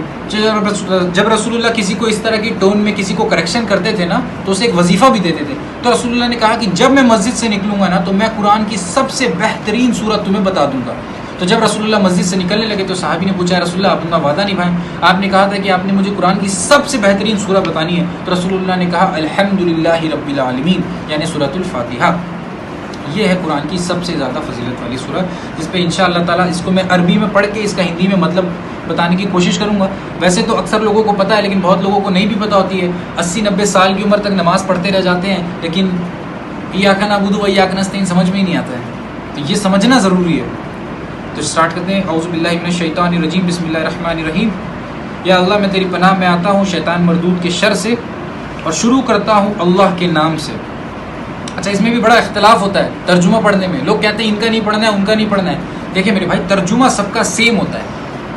اگر میں صحابہ کو بھی لے آؤں اور ان کو اردو سکھا دوں، میں صحابہ اکرام کو لے آؤں اردو سکھا دوں اور ہندی سکھا دوں اور کہوں کہ قرآن کا ترجمہ کریں، تو الفاظ کے چناؤ میں فرق ہوگا لیکن فہم ایک ہوتا ہے، جو اس سے میسج آ رہا ہوتا ہے نا وہ ایک ہی ہوتا ہے۔ یہ بیوقوف بنانے کا ایک اور اچھا طریقہ ہے قرآن سے دور کرنے کا کہ یار ترجمے میں ہی گڑبڑ کر دی، ترجمے میں گڑبڑ کسی نے نہیں کی ہے، ڈنڈی تفسیر میں ماری گئی ہے۔ تو تفسیر پڑھنے کی ضرورت ہی نہیں، قرآن خود میں ایک پوری محفوظ کتاب ہے، اس کا ترجمہ پڑھ کے آپ اس کا فہم حاصل کر سکتے ہیں الحمدللہ۔ بسم اللہ الرحمن الرحیم، اللہ کے نام سے جو بڑا رحمان اور رحیم ہے۔ اور رحمان اور رحیم کیا ہے وہ میں انشاءاللہ آگے بتا دوں گا۔ الحمدللہ رب العالمین، تمام تعریفیں اللہ ہی کے لیے ہیں جو سارے عالم کا رب ہے۔ ظاہر سی بات ہے ساری چیز اللہ نے بنا دی، بغیر مرضی کے مجھے پیدا کیا۔ آج کووڈ-19 میں کتنے لوگوں نے اپنی جان گنوا دی، کتنے کے رشتہ دار چلے گئے بھائی، ہمارے تو آس پاس میں کوئی انتقال نہیں کیا الحمدللہ، ہم صحیح سلامت ہیں اللہ کا شکر ہے۔ آج کتنے لوگوں کے سر پہ چھت نہیں ہے، یہ سب ہم اللہ کا شکر کر پا رہے ہیں کیونکہ پنکھا ہے، چھت ہے، یہ فون ہے، کیمرہ ہے، سب اللہ نے مال و دولت سے نوازا ہے۔ یہ وہ آدمی نہیں کر سکتا ہے ایسا درس آرگنائز، وہ آدمی نہیں کر سکتا ہے جس کو ڈیلی کھانے کے وعدے ہیں۔ اللہ نے کسی کو دے کر آزمایا، کسی سے لے کر آزمایا۔ تو تمام تعریفیں اس اللہ کے لیے جو تمام جہانوں کا رب ہے۔ الرحمن الرحیم، اس کا انگلش ترجمہ جو بنتا ہے وہ ہوتا ہے the entirely merciful and the especially merciful. رحمان جو ہوتا ہے یہ سب کے لیے استعمال ہوا ہے، بارش، آکسیجن، پانی، کھیت، یہ سب کے لیے، سورج کی روشنی، اس میں اللہ تعالیٰ کوئی فرق نہیں کرے گا کافر کون ہے، مسلم کون ہے، کون کیا ہے، اللہ سب کو دے گا۔ یہ رحمان ہے، یہ اللہ کی رحمت ہے، اوپن رحمت ہے۔ جو خدا کے منکر ہیں وہ اس کو بھی ڈیزرو نہیں کرتے ہیں، قاعدے سے ان کا حق نہیں ہے کہ اللہ تعالیٰ ان کو رزق دے، لیکن اللہ دیتا ہے کیونکہ وہ رحمان ہے، وہ اپنے مخلوقات پر رحمان ہے۔ اور رحیم اسپیشلی مرسیفل، وہ ہر انسان کے لیے الگ الگ ہوتا ہے۔ میرے لیے اسپیشلی مرسیفل ہو سکتا ہے کہ میری کوئی اچھی جاب لگ جائے، کسی کے لیے ہو سکتا ہے کہ کسی کا رشتہ ہو جائے، کسی کو اولاد دے دے اللہ، کسی کو نیک اولاد دے دے، وہ اسپیشلی مرسیفل ہر انسان کے لیے الگ الگ ہے۔ تو رحمان اللہ سب کے لیے ہے، رحیم اللہ ہر انسان کے لیے۔ مالک یوم الدین، آخرت کے دن کا مالک، یہ جملہ جو ہے نا اس کے اندر قیامت چھپی ہوئی ہے۔ آخرت کے دن کا مالک اللہ ہے، آخرت کے دن کا حساب و کتاب کرنے والا اللہ ہے، وہ جج اللہ ہے۔ یہ جملہ کہتے ہوئے انسان کے روئیں اس لیے کھڑے ہو جاتے ہیں کہ وہ جو جج ہے نا میرے بھائیوں، وہ ہر گناہ کا وٹنس بھی ہے۔ اب آپ کسی عدالت میں چلے جائیں جس کو آپ نے اگر کسی پہ قتل کا مقدمہ ہو اور قتل کرتے ہوئے خود جج نے دیکھا ہو تو پھر آپ سوچیں کہ آپ کا کیا حال ہوگا۔ تو اللہ تو ایسا جج ہے جو خود وٹنس بھی ہے، اس نے ساری چیزیں دیکھی ہیں، اس کو ضرورت نہیں ہے کسی کی۔ یہ جو فرشتے بھی بیٹھائے ہیں اللہ نے، وہ بس ایک نظام میں چلا رہے اللہ۔ اللہ کو میری پیاس بجھانے کے لیے پانی کی ضرورت نہیں ہے، لیکن اللہ نے اسباب کے ساتھ جوڑا ہے۔ اللہ نے پیاس پانی میں بجھائی ہے میری۔ اللہ تعالیٰ نے فرمایا جو یتیموں کا مال ناحق کھا رہے وہ اپنے منہ میں آگ بھر رہے ہیں، لیکن آپ یتیموں کا مال منہ میں رکھ کے دیکھ بھی لیں آپ جلیں گے نہیں، کیونکہ وہ آگ ڈومیننٹ پوزیشن پہ آخرت میں ایکٹیو ہو جائے گی۔ تو یہ مالکی یوم الدین بڑی خطرناک بات ہے۔ اللہ اس دن کا مالک ہے، اللہ اس دن کا جج ہے، اور یہ جج وہ ہے جو وٹنس بھی آپ کی گناہوں کا، آپ کوئی بھی گناہ جو انسان چھپ کے کرتا ہے، ایون دل میں خیال بھی لاتا ہے، اللہ اس سے باخبر ہے، اور روز قیامت اللہ اسے گنا دے گا۔ اور انسان اس دن شرم سے منہ جھکائے نیچے ہوگا۔ میں اس کی ایک مثال آپ کو دے دوں، مثلا کسی سے کوئی بہت بڑا گناہ ہو گیا، کوئی بہت بڑا بے حیائی، یہ بہت بڑا گناہ ہو گیا، اور اس گناہ کی ویڈیو ریکارڈنگ آپ کے خاندان والوں کے سامنے میں چلا دوں اور آپ کو کھڑا کر دوں، کتنی شرمندگی کا مقام ہوگا۔ کتنی شرمندگی ہوگی. اور اس دن کیا ہوگا روز قیامت, جب آپ کے ماں باپ دادا پر دادا سے لے کے آدم علیہ السلام تک اور نیچے چلے جائیں تو دنیا کے آخری انسان تک, اور ان کی تو کوئی اوقات نہیں ہے, سامنے اللہ کھڑا ہے اور اللہ کے سامنے آپ کی برے کرتوت ویڈیو کیمرے کے فارم میں چلائے جا رہے ہیں. آج ہمارا ایمان اس پہ لانا آسان ہے. صحابہ کیسے ایمان لاتے کہ پہلے کی چیز چلائی جائے گی, وہ تو خواب وہ آپ سوچتے ہوں گے. ہمیں پتہ ہے نا یہ اتنی بڑی اسکرین پہ, اگر اتنی بڑی اسکرین پہ چلا دیا جائے تو کیا ہوتا ہے. لوگوں کی یوٹیوب پہ ویڈیوز لیک ہو جاتی ہیں تو زندگی برباد ہو جاتی ہے, چاہے کرپشن میں ہو چاہے اس میں ہو. یہ اللہ تعالیٰ چلانے والا ہے ویڈیو. کوئی بھی عمل کرنے سے پہلے میرے بھائیو دل میں ایک بار سوچ لیں, ٹھیک ہے میرا باپ نہیں دیکھ رہا مجھے, میری ماں نہیں دیکھ رہی مجھے, لیکن میرا اللہ مجھے دیکھ رہا ہے. اللہ کو نیند نہیں آتی, اللہ بے خبر نہیں ہے, اللہ کو ہر چیز کی خبر ہے, انچ بائی انچ اللہ کو خبر ہے. ایاک نعبد و ایاک نستعین. اب اس آیات پہ تو یہاں پہ 3 گھنٹے کا درس دیں تو وہ بھی کم ہے کہ ایاک نعبد و ایاک نستعین کسی کو سمجھ میں ہی نہیں آیا. اس کا ہندی ترجمہ بنتا ہے یا اللہ میں تیری عبادت کرتا ہوں, کرتا رہوں گا, اور تجھ سے مدد مانگتا ہوں, مدد مانگتا رہوں گا. عربی لٹریچر میں 2 ہی ٹینس ہوتے ہیں, پاسٹ کا ایک ٹینس ہوتا ہے, پریزنٹ اور فیوچر ایک ٹینس میں بتایا جاتا ہے. ہندی, انگلش اور اردو میں 3 ٹینس ہوتے ہیں, پاسٹ, پریزنٹ اور فیوچر. لیکن عربی لنگوسٹک میں پریزنٹ اور فیوچر کو ایک ہی کے سیغے سے لیتے ہیں. تو ایاک نعبد کہ اللہ تیری عبادت کرتا ہوں اور کرتا رہوں گا, ایاک نستعین تجھی سے مدد مانگتا ہوں, تجھی سے مدد مانگتا رہوں گا. اب اس کو تھوڑا سا سمجھتے ہیں ہم لوگ. غیب میں مدد کے لیے پکارنا دعا ہے, اور دعا خاص اللہ سے ہے. دعا آپ کسی انسان سے مانگتے ہیں کیا؟ دعا کسی جانور سے, کسی پتھر سے؟ مسلم ہے بھائی, ہم اللہ سے دعا مانگتے ہیں, اللہ کے سوا ہمارا مشکل کشا حاجت روا کوئی نہیں ہے. ایاک نعبد و ایاک نستعین کا مطلب یہ نہیں ہے کہ اللہ سے مدد مانگتے تو آپ بولیں گے کہ تو ڈاکٹر کے پاس کیوں جاتے ہیں. یہ اعتراض ہوتے ہیں, کچھ لوگ کر رہے ہوتے ہیں, جب آپ انہیں توحید کی دعوت دینا تو اعتراض کرتے ہیں یار ڈاکٹر سے تم نے مدد لے لی تو ایاک نعبد و ایاک نستعین کی وائلیشن ہو گئی. نہیں, یہ ظاہری اسباب ہیں جو آپ کے سامنے ظاہر ہیں, یہ سنت ہے اس کو اختیار کرنا. مثلا آپ مجھے بولے عمر بھائی مجھے پانی دے دے, پیاس لگ رہی ہے, تو میں آپ کو یہ پانی اٹھا کے دوں گا, آپ پئیں گے, اس میں کوئی شرک نہیں ہوا, اس میں اس آیت کی وائلیشن نہیں ہوئی. ہاں لیکن اگر میں بغداد میں ہوں, اجمیر میں ہوں اور وہاں پہ بھی قبر میں دفن ہوں, پھر آپ مجھ سے بولے عمر بھائی پانی پلا دیں, شرک ہو گیا بھائی. جب تک آپ سامنے ہیں آپ سے مدد لی جا سکتی ہے, کیونکہ آپ کو پتہ ہے یہ انسان ہے, اس کو اللہ نے یہ چیز دی ہے کہ مجھے اٹھ کے پانی دے دے گا. لیکن جب وہ چلا گیا, دنیا سے فوت ہو گیا یا یہاں موجود نہیں ہے, تب اسے آپ نہیں پکاریں گے دعا کے لیے. یہ بات ایک دم کلیئرلی مینشن کر لیں, اپنی زندگی میں اس کی گانٹھ باندھ لیں کہ شرک اور توحید کو سمجھ جائیں کہ میں مدد کے لیے صرف اللہ کو پکارتا ہوں, اللہ کے سوا میرا مددگار کوئی نہیں ہے اور کوئی ہو بھی نہیں سکتا, کسی کی حیثیت ہی نہیں ہے. کیا حیثیت ہے کسی کی؟ ملینئر بھی اگر آ جائے, اللہ زمین سے فصل اگانا بند کر دے تو وہ کیا ڈالر کھانے لگے گا؟ اللہ کا عذاب اسی طرح پھر پڑتا ہے جب لوگ اس آیت کی وائلیشن کرنا سٹارٹ کر دیتے ہیں. تو ایاک نعبد و ایاک نستعین کی دعا بھی اللہ سے ہے, عبادت بھی اللہ سے ہے. تو اللہ سے عبادت والا کنسیپٹ تو الحمدللہ مسلمانوں کو پتہ ہے ابھی کہ بت پرستی نہیں کرنی ہے, شخصیت پرستی نہیں کرنی ہے. بڑے بڑے علماء حضرات, پیر حضرات, چاہے صحابہ ہوں چاہے مولا علی ہوں, یہ سب کچھ نیک لوگ تھے جو اب اپنے اعمال کو پورا کر کے اس دنیا سے جا چکے ہیں. اب ان کا معاملہ اللہ کے سپرد ہے.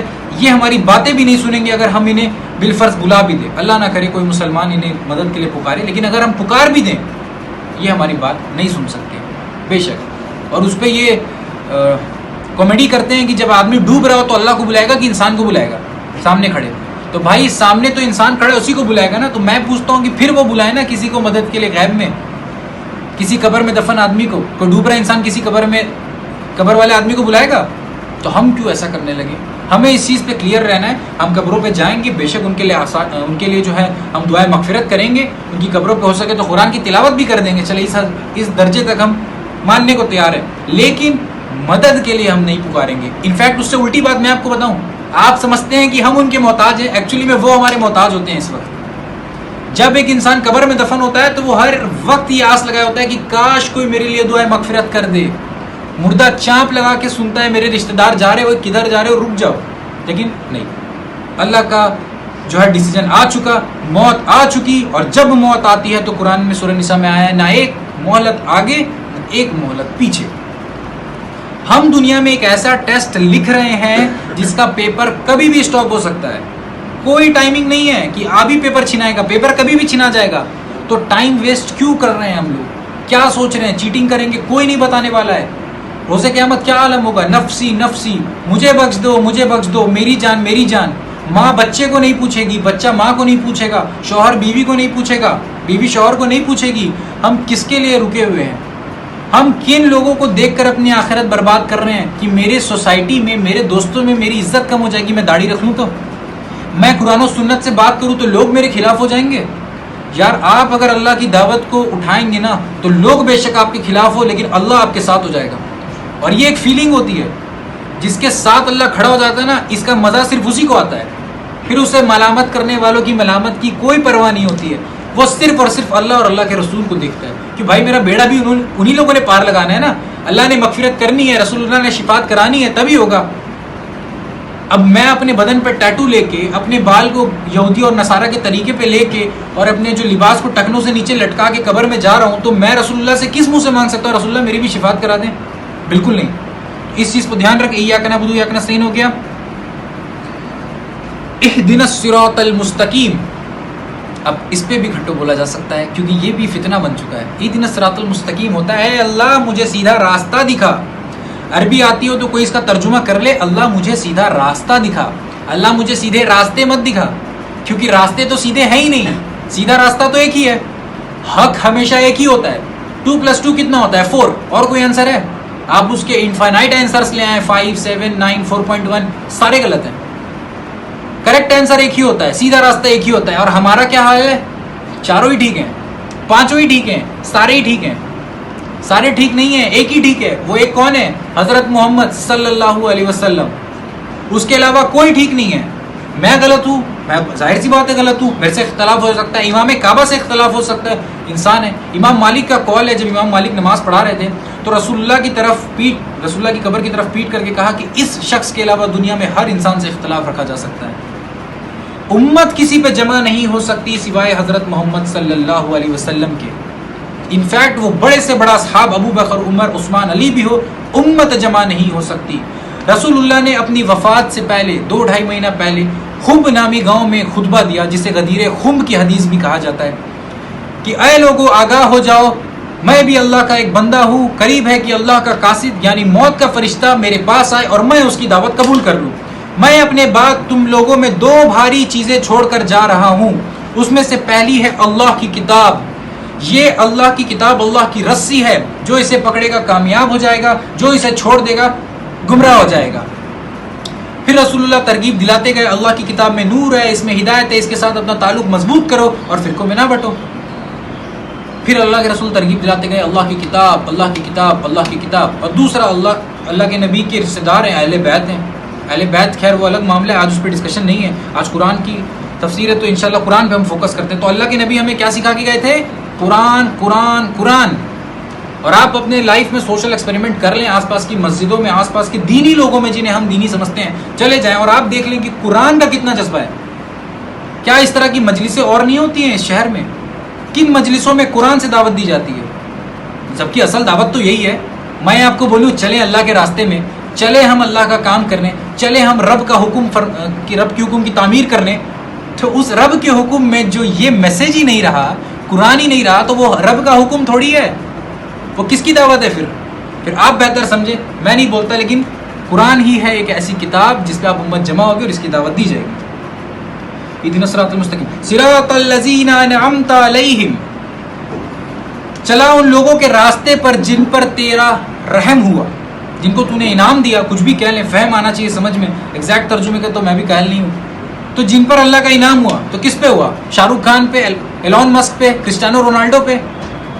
انہی لوگ تو آج کل ہمارے آئیڈیل بنے ہوئے ہیں، واٹس ایپ ڈی پی پہ، انسٹاگرام پہ، اور انہی کا ذکر تو ہمارے ماحول میں ہوتا آ رہا ہے.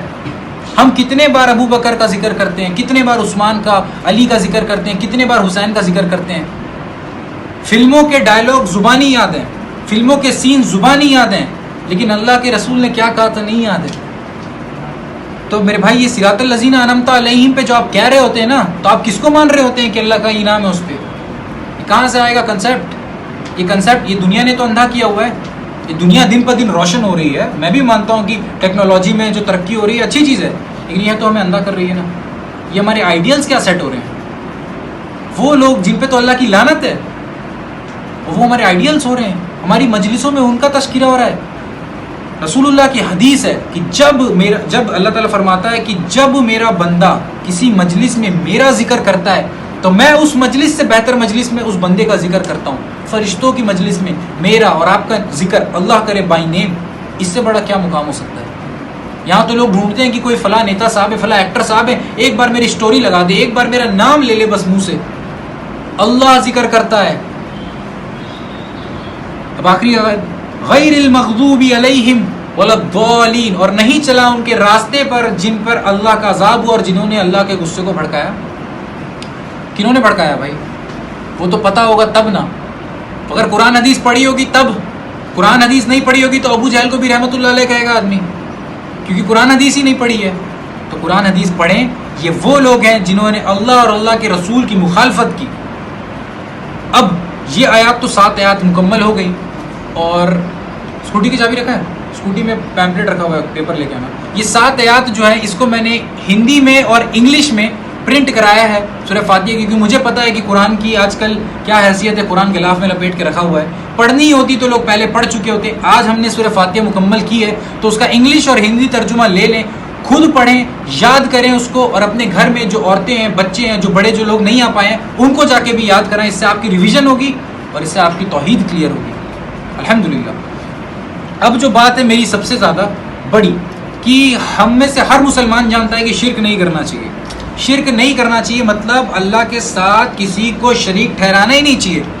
ٹھیک ہے الحمدللہ. تو کیا کرتے ہیں ہم بت پرستی نہیں کرتے ہیں، ہم آئیڈیل ورشپرس نہیں ہیں، ہم پیگن نہیں ہیں. پیگن کہتے ہیں بت پرست کو، مورت پوجا، مورتی کی پوجا کرنے والے کو کہتے ہیں بت پرست. ٹھیک ہے، ہم بت پرست نہیں ہیں، ماشاءاللہ بہت اچھی بات ہے. تو کیا ہم مشرک نہیں ہیں؟ میرے بھائیوں، فرعون نے کیا غلط کام کیا تھا کہ اللہ اس سے اتنا خفا تھا؟ فرعون نے کون سا شرک کیا تھا؟ فرعون نے خدائی کا دعویٰ کیا تھا. اب میری بات کو دھیان سے سنیں، ہم کس لیول کے گناہ گار ہیں. فرعون نے خدائی کا دعویٰ کیا تھا تو فرعون کیا کہتا تھا کہ میں نے سورج بنایا، چاند بنایا؟ نہیں. فرعون تو پیدا ہوا تھا، اس کے بزرگ ہیں اس قوم میں، انہوں نے دیکھا اپنی ماں کے گود سے نکلا ہے، تو سورج چاند بنانے کا تو دعویٰ کرے گا نہیں. فرعون کی خدائی کا دعویٰ کس بنیاد پہ تھا؟ کہ موسیٰ اور موسیٰ کے رب کی بات نہیں چلے گی، بات میری ہوگی، حکم میرا چلے گا. میری زندگی میں کیا ہے، کس کا حکم چل رہا ہے؟ کیا میں فرعون کے نقش قدم پہ نہیں چل رہا ہوں؟ انٹروسپیکٹ کریں. الزام کسی پہ نہیں ہے، آپ بھی کریں، میں بھی کر رہا ہوں. میں بھی اللہ کا بندہ ہوں، مجھے بھی شیطان ورگلاتا ہے، مجھے بھی ہدایت کی ضرورت ہے. آپ سب سے زیادہ ہدایت کا محتاج تو میں خود کو سمجھتا ہوں. لیکن یہ بات کو الرٹ دکھانا بھی تو ضروری ہے نا. روڈ پہ گڈھے پہ سائن کیوں لگاتے ہیں؟ گڈھا تو خود ویزیبل ہوتا ہے.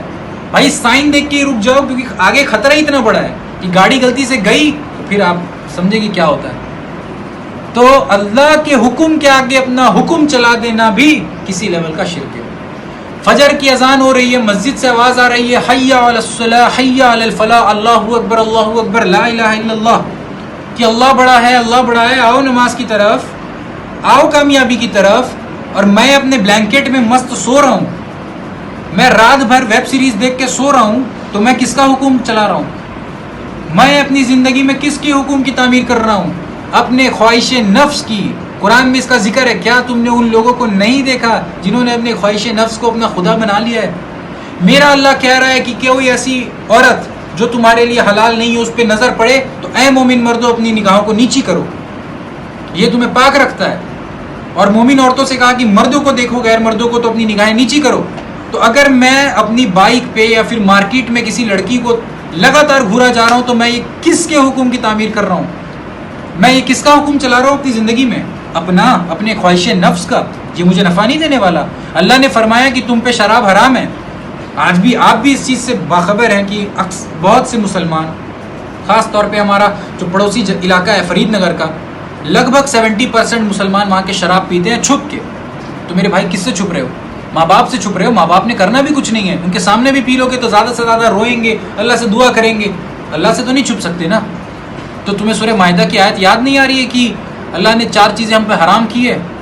سور کا گوشت، بہتا ہوا لہو، وہ جانور جس پہ اللہ کا نام لے کر ذبح نہیں کیا گیا غیر اللہ کا نام لے کر، اور شراب. پھر بھی میں یہ کام کر رہا ہوں. میں بڑی بڑی بلڈنگیں اپنے گھر بنا رہا ہوں، میں اپنے بزنس کو پروموٹ کر رہا ہوں، اور میں کمرشل بینک سے لون لے رہا ہوں انٹرسٹ پہ. تو مجھے سورۃ البقرہ کی آیت نمبر 275 اور 279 یاد کر لینی چاہیے کہ جس کسی نے بھی سود کھایا اس کی اللہ اور اللہ کے نبی سے جنگ ہے. انٹرسٹ حرام ہے. اللہ کے نبی سے جنگ کر سکتا ہے کوئی اللہ کے بندے سے ہی جنگ نہیں کر سکتا ہے. یاد رکھیں, جو توحید پرست بندہ ہے آپ اسی سے جنگ نہیں کر سکتے ہیں, اور اللہ کے نبی اور اللہ سے جنگ کرنے کی بات کرتے ہیں. بہت سینسیٹیو ایشو ہے, یہ امت گھاٹے میں جا رہی ہے. تو ایک آیت میں اور عرض کر دوں, وہ سورۃ العصر جو ہے, والعصر کی وقت کے ساتھ, ان الانسان لفی خسر, تمام انسانیت گمراہی میں ہے, ہلاکت میں ہے, بربادی میں ہے. تو یہ بربادی کیا ہے؟ جہنم. دیکھ ہی رہے ہیں نا ہم کتنے کیسے لوگ جہنم میں جا رہے ہیں. زندگی میں کبھی قرآن نہیں پڑھا ہے, ان کی میت پہ 80,000 دفعہ کلمہ چل رہا ہے. تو میرے بھائی کسی کام کا نہیں ہے وہ 80,000 دفعہ کلمہ, آپ کو کوئی ثواب نہیں پہنچے گا. تو الا الذین آمنوا وعملوا الصالحات, سوائے ان کے جو نیک, جو ایمان لے کر آئے اللہ کے رسول پر. اور ایمان میں سمجھا چکا ہوں کیا ہوتا ہے, سورہ فاتحہ پورا ایمان ہے, اور نیک عمل کرتے رہے. وتواصوا بالحق وتواصوا بالصبر, جو حق پہ رہے اور حق کی دعوت دی, جو صبر پہ رہے اور صبر پہ دعوت دی, صبر کی دعوت دی. حق کیا ہے؟ میں نماز پڑھتا ہوں, میری نماز میں کوئی تحقیق نہیں ہے, میں کس کے طریقے پہ نماز پڑھ رہا ہوں. میں دیکھ رہا ہوں کہ امت میں 10 طریقے کی نماز مشہور ہے, تو میری زندگی میں اتنا ٹائم نہیں ملا کہ میں آدھا گھنٹہ بخاری مسلم کھول کے نماز کا صحیح طریقہ دیکھ لوں. دنیا بھر کی فضول کام کے لیے ٹائم ہے. کالج جانا ہوتا ہے تو اندھی تقلید کرتے ہیں کیا کالج جانے کے لیے؟ اسکول جانا ہوتا ہے, بچے کا ایڈمیشن کرانا ہوتا ہے تو فلاں حضرت صاحب بولتے ہیں اس اسکول میں, تو چلے جاتے ہیں کیا؟ ڈاکٹر آپ کا آنکھ میں درد ہو, ڈاکٹر بولے اپنا پیر کاٹ لو ٹھیک ہو جائے گا, تو کٹوا لیں گے. تو دین میں اتنی اندھی تقلید کیوں میرے بھائی؟ دین میں آپ نے تحقیق کیوں نہیں کرنی ہے؟ کوئی انسان کچھ بھی انٹرنیٹ پہ یوٹیوب پہ بیٹھ کے کہتا ہے کہ وہ ایسا ہوتا ہے ویسا ہوتا ہے, پھٹ سے مان لیتی ہے امت. کس کو دھوکہ دے رہے ہیں, کس کو دھوکہ دے رہے ہیں, کس کو ترجیح دے رہے ہیں؟ دنیا کو ترجیح دے رہے ہیں. دنیا مسافر کھانا ہے. 1 کروڑ روپے کی بھی اگر پراپرٹی بنا لیں, 50,000 ملین بھی اگر آپ بنا لیں کرپٹو کرنسی سے, لاکھ آئی فونز خرید لیں, لاکھ مرسیڈیز خرید لیں, سب کچھ تب تک ہے جب تک آپ کی زندگی ہے. مر جائیں گے آپ کے قریبی رشتہ دار, آپ کے بچے, آپ کے ماں باپ اس پراپرٹی کے پیچھے پڑ جائیں گے کہ ہمیں بھی دے دو, وہ وارث ہیں آپ کے. رسول اللہ نے فرمایا, انسان کہتا ہے میرا مال میرا مال, اس کا مال تو صرف اتنا ہی ہے جتنا اس نے کھا لیا, پہن کے بوسیدہ کر لیا, یا اللہ کی راہ میں خرچ کر کے آخرت کے لیے سٹور کر لیا. میں اپنے اوپر آج 1 لاکھ روپیہ اڑا دوں, اگر مجھے اللہ استطاعت دے دے تو وہ میرے لیے کچھ بھی کام کا نہیں ہے. مجھے at the end of the day افسوس ہی ہوگا مرنے کے سمے, یار یہ میں کن کاموں میں اپنا, یہ میں کن حرکتوں میں اپنے پیسے برباد کرتا آیا ہوں. میں اپنی زندگی یہاں کی جگہ حکا بار میں بیٹھ کے یا پب اور کسینوں میں بیٹھ کے نکال دوں تو ظاہر سی بات ہے وہ مزہ تو بہت آئے گا, ٹائم تو بڑا آئے گا, نیند بھی نہیں آئے گی آپ کو, بہت اچھا آپ کو مزہ آئے گا. لیکن میرے بھائی جس وقت آپ کی موت آئے گی, جس وقت موت کا فرشتہ ہنٹر لے کر آپ کے سر پہ کھڑا ہوگا کہ نکل نکل ناپاک روح اللہ کے عذاب کی طرف چل, اللہ نہ کرے ہم میں سے کسی کے ساتھ ہو, اس سمے مجھے یاد آئے گا کہ یا اللہ میں نے اپنی زندگی کو کس کاموں میں لگا دیا, یا اللہ میں کتنا غافل رہا. موت کے وقت کوئی توبہ نہیں ہوتی. فرعون جیسا منحوس شخص بھی موت کے وقت اللہ سے کہتا تھا کہ اے اللہ میں ایمان لایا موسیٰ پہ اور موسیٰ کے رب پہ. اللہ فرماتا ہے اب ایمان لے کر آیا تو, دیکھ کے تو سب نے مان لینا ہے. جب تیرے جسم میں طاقت تھی, جب تو دنیا میں اکڑ کے چلتا تھا, تب تو رب کو نہیں مانتا تھا. آج تو بوڑھا ہو گیا ہے, آج تو 80 سال کا ہونے کو ہے, آج تو تیرے ہاتھ پیر جواب دے رہے ہیں, آج تو چاہ کر بھی گناہ نہیں کر سکتا, تو آج چاہ کر بھی دن کی 10 سگریٹ نہیں پی سکتا, تو آج تو اللہ پر ایمان لے کر آیا ہے. اس وقت کیا کر رہا تھا؟ تو یہ یاد رکھیں جوانی کا دور بڑا امپورٹنٹ دور ہے. قبر کے 3 سوالات لوگوں کو پتہ ہوتے ہیں, اللہ کے سامنے بھی 5 سوال کے جواب دینے ہیں, جس میں سے تیسرا یہی سوال ہوگا کہ تو نے جوانی میں کیا کیا. جوانی کب کی سٹارٹ ہوتی ہے انسان کی؟ 10-12 سال سے لڑکوں کی جوانی جو ہے سٹارٹ ہو جاتی ہے. تو 10-12 سال سے میں نے آج تک کیا کیا. میں اپنی لائف اگر پرسنل لیول پہ بات کروں, انٹروسپیکٹ کرتا ہوں, میں آج 20 سال کا ہوں, تو میرے تو سٹارٹنگ کے 10 سال ویسٹ رہے نا. میں اگلے 100 سال بھی دین کی دعوت کر دوں, یہ 10 سال کا تو میں کچھ نہیں کر سکتا سوائے افسوس کے. میں نمازیں پڑھا ہوتا, نفل عبادات کیا ہوتا, لوگوں پہ خرچ کیا ہوتا, اللہ کا ذکر کیا ہوتا, توحید کی دعوت بلند کی ہوتی, میرے وجہ سے ایک بچہ کلمہ پڑھ لیتا, میرے وجہ سے ایک نان مسلم ہو جاتا, یار مجھے تو ثواب جاریہ ہوتا, مرنے کے بعد بھی ثواب ملتا رہتا. میں اپنی زندگی ویسٹ نہ کروں, میں اس چیز کو دیکھوں کہ اللہ تعالیٰ نے مجھ سے کیا کام لینا ہے, اللہ نے مجھے کیوں پیدا کیا ہے, اللہ نے میرے مرضی کے بغیر مجھے کیوں پیدا کیا ہے. بہت امپورٹنٹ بات ہے. دوسری, اب یہ میرا آخری پوائنٹ جو آج کا رہے گا کہ یہ ساری پرابلم امت میں بگاڑ کیا ہے یہ ہم کو پتہ ہے. سر دین سے دور ہیں, اللہ سے واسطہ نہیں ہے, نمازیں بھی مشکل سے فرض پڑھ لیتے ہیں جن کو اللہ توفیق دیتا ہے. ریزن کیا ہے؟ قرآن سے دوری وہ تو ایڈریس ہو گئی. اب ریزن دوسرا جو سب سے بڑا ریزن میں سمجھتا ہوں، ہمارے فیک ہیروز. ظاہر سی بات ہے جو رسول اللہ کو ہیرو مانتا ہے، جس کا جو لوگ سلمان خان کو ہیرو مانتے ہیں وہ بریسلیٹ لٹکاتے ہیں، باڈی بناتے ہیں، سارے فالتو کام کرتے ہیں. جو بل گیٹس کو ہیرو مانتے ہیں تو وہ اپنے اسٹارٹ اپ کے پیچھے لگتے ہیں، وہ اپنے آپ کو فائنینشلی اسٹیبل کرتے ہیں، کیپٹلسٹ بنتے ہیں. جو لوگ کرکٹرز کو اپنا آئیڈیل بناتے ہیں وہ کرکٹ اچھا کھیلنے کی کوشش کرتے ہیں. جو لوگ فٹ بالرز کو اپنا آئیڈیل بناتے ہیں وہ فٹ بال اچھا کھیلنے کی کوشش کرتے ہیں. ہمارے آئیڈیل ہی یہ لوگ ہیں نا جن پر اللہ تعالیٰ کا سب سے بڑا فٹکار ہے. ان کے میک اپ پہ ہم دھوکہ کھا جاتے ہیں، ان کی مرسیڈیز دیکھ کے ہم دھوکہ کھا جاتے ہیں، ان کے گھر دیکھ کے ہم دھوکہ کھا جاتے ہیں. یار اگر کرسٹیانو رونالڈو نے اتنا بڑا گھر بنایا تو کیا وہ مرنے کے بعد اس میں رہے گا؟ نہیں رہے گا نا. وہ دعویٰ کر سکتا ہے کہ میں مرنے کے بعد بھی یہ گھر کو اون کرتا ہوں؟ نہیں کرتا ہے. وہ بٹ بوٹ کے ختم ہو جائے گا. بل گیٹس اکیلا ملینئر نہیں پیدا ہوا. قارون کے بارے میں سب جانتے ہیں، اس کا خزانہ کتنا بڑا تھا. اس سے بعد اور بل گیٹس کے بیچ میں مجھے 10 ملینئرز کے نام بتائیں نا آپ. 10 لوگ کے نام بتائیں جو اتنے مہان تھے. کوئی یاد نہیں رکھتا. ضرورت بھی نہیں ہے ایسے لوگوں کی، نہ کمی ہے ایسے لوگوں کی. دلیپ کمار مر گیا، شاہ رخ خان ابھی چل رہا ہے. اس سے پہلے کہ میرے کو ایکٹرز گنا دینا پچھلے 200 سال کے. سنیما کو تو 200 سال ہو گئے نا، کوئی نہیں یاد رکھتا. ان کو بھی لوگ بھول جائیں گے. یہ ہم بیوقوفی کریں گے اگر ان کے پیچھے چل کے اپنی آخرت برباد کی. نہیں بھولا تو رسول اللہ کو نہیں بھولا کوئی. عیسیٰ ابن مریم علیہ السلام کو کوئی نہیں بھولا، جبکہ اس سمے سوشل میڈیا بھی نہیں تھا. سر لوگوں نے دیکھا ہے ان کی توحید کو. سچ کا جھنڈا ہمیشہ اوپر رہے گا. باطل جو آتا ہے وہ کچھ وقت کے لیے آتا ہے، لیکن پھر اللہ تعالیٰ باطل کے اوپر سچ کو، حق کو لا ہی دیتا ہے. اور حق عربی میں کہتے ہیں پرپس فل کو. تو اللہ تعالیٰ قرآن میں فرماتا ہے انسان ہم نے تمہیں حق کے ساتھ پیدا کیا. اس قرآن کو ہم نے حق کے ساتھ اتارا، پرپس کے ساتھ اتارا. میرا پرپس کیا ہے کہ میں اللہ اور اللہ کے رسول کی فرما برداری کروں اور جنت حاصل کروں. 50 سال کی زندگی یار، 50 سال کی زندگی. لائف ایکسپیکٹینسی کتنی ہے آج کل؟ 60 ایئرس. میں 20 سال کا ہوں، 40 سال. وہ بھی اس لیے کہ اگر ایکسیڈنٹ نہ ہو راستے میں، اور تو انسان ایک پل کا گارنٹی نہیں ہے. 40 سال میری زندگی بچی ہے. میں کتنا بڑا احمق ہوں اگر میں اس 40 سال کو اللہ کی نافرمانی میں گنوا دوں اور اگلی 1000 کروڑ سال کی زندگی چھوڑ دوں. بخاری مسلم کی حدیث ہے کہ جو سب سے آخری میں جہنم سے نکال کے جنت میں شخص داخل کیا جائے گا، وہ بھی کروڑوں سال کی سزا کے بعد، یہ وہ شخص ہوگا جس نے صرف ایک دفعہ لا الہ الا اللہ کہا ہوگا. یہ تو اللہ کی رحمت ہے کہ اس کی بیسس پہ اس کو نکالے گا. وہ شخص بھی جب جنت کے دروازے پہ پہنچے گا نا تو اللہ تعالیٰ فرمائے گا کہ دنیا سے 10 گنا بڑی تیرے لیے جنت ہے. جنت میں موت نہیں ہے، جنت میں رات نہیں ہے، جنت میں حاجت نہیں ہے، ٹوائلٹ نہیں جانا ہے آپ کو، جنت میں آپ کو پریشانی نہیں ہے، جنت میں آپ پہ نماز نہیں ہے. دنیا میں تو نماز ہے، اپنی پاکی کا خیال رکھنا پڑتا ہے. ایک مسلمان جو 5 وقت نماز پڑھتا ہے اس کو ہر وقت یہ ڈر ہوتا ہے کہ کہیں کچھ ناپاک چیز نہ لگ جائے مجھ پہ. تو وہ جنت میں چھوڑ دوں تو وہ بندہ کہے گا اللہ تو رب ہو کے مذاق کرتا ہے. اس حد تک اس کو یقین نہیں ہوگا کیونکہ کٹائی پسائی کے بعد آ رہا ہے نا وہ. تو وہ کہے گا یار تو رب ہو کے اللہ تو مجھ سے مذاق کرتا ہے. اللہ فرمائے گا یہ تیرے لیے جنت ہے، 10 گنا بڑی جنت. رسول اللہ کی حدیث ہے کہ جنتی اپنے سے ایک مقام اوپر والے کو اس طرح دیکھے گا جس طرح تم ستاروں کو دیکھتے ہو. ہر انسان کو جنت میں جا کے افسوس ہوگا اگر وہ پہنچ بھی جائے. اللہ کرے ہم سب پہنچ جائیں اور ہمارے سارے آبو اجداد اور ہماری آنے والی نسلیں اور ہمارے بھائی بہن جتنے سب پہنچ جائیں بغیر حساب و کتاب کے. لیکن ادھر بھی ہم کو افسوس ہوگا اللہ تھوڑا بہتر کرتے تو شاید تھوڑا اور اچھا ہوتا. یہ دنیا میں بھی افسوس ہوتا ہے.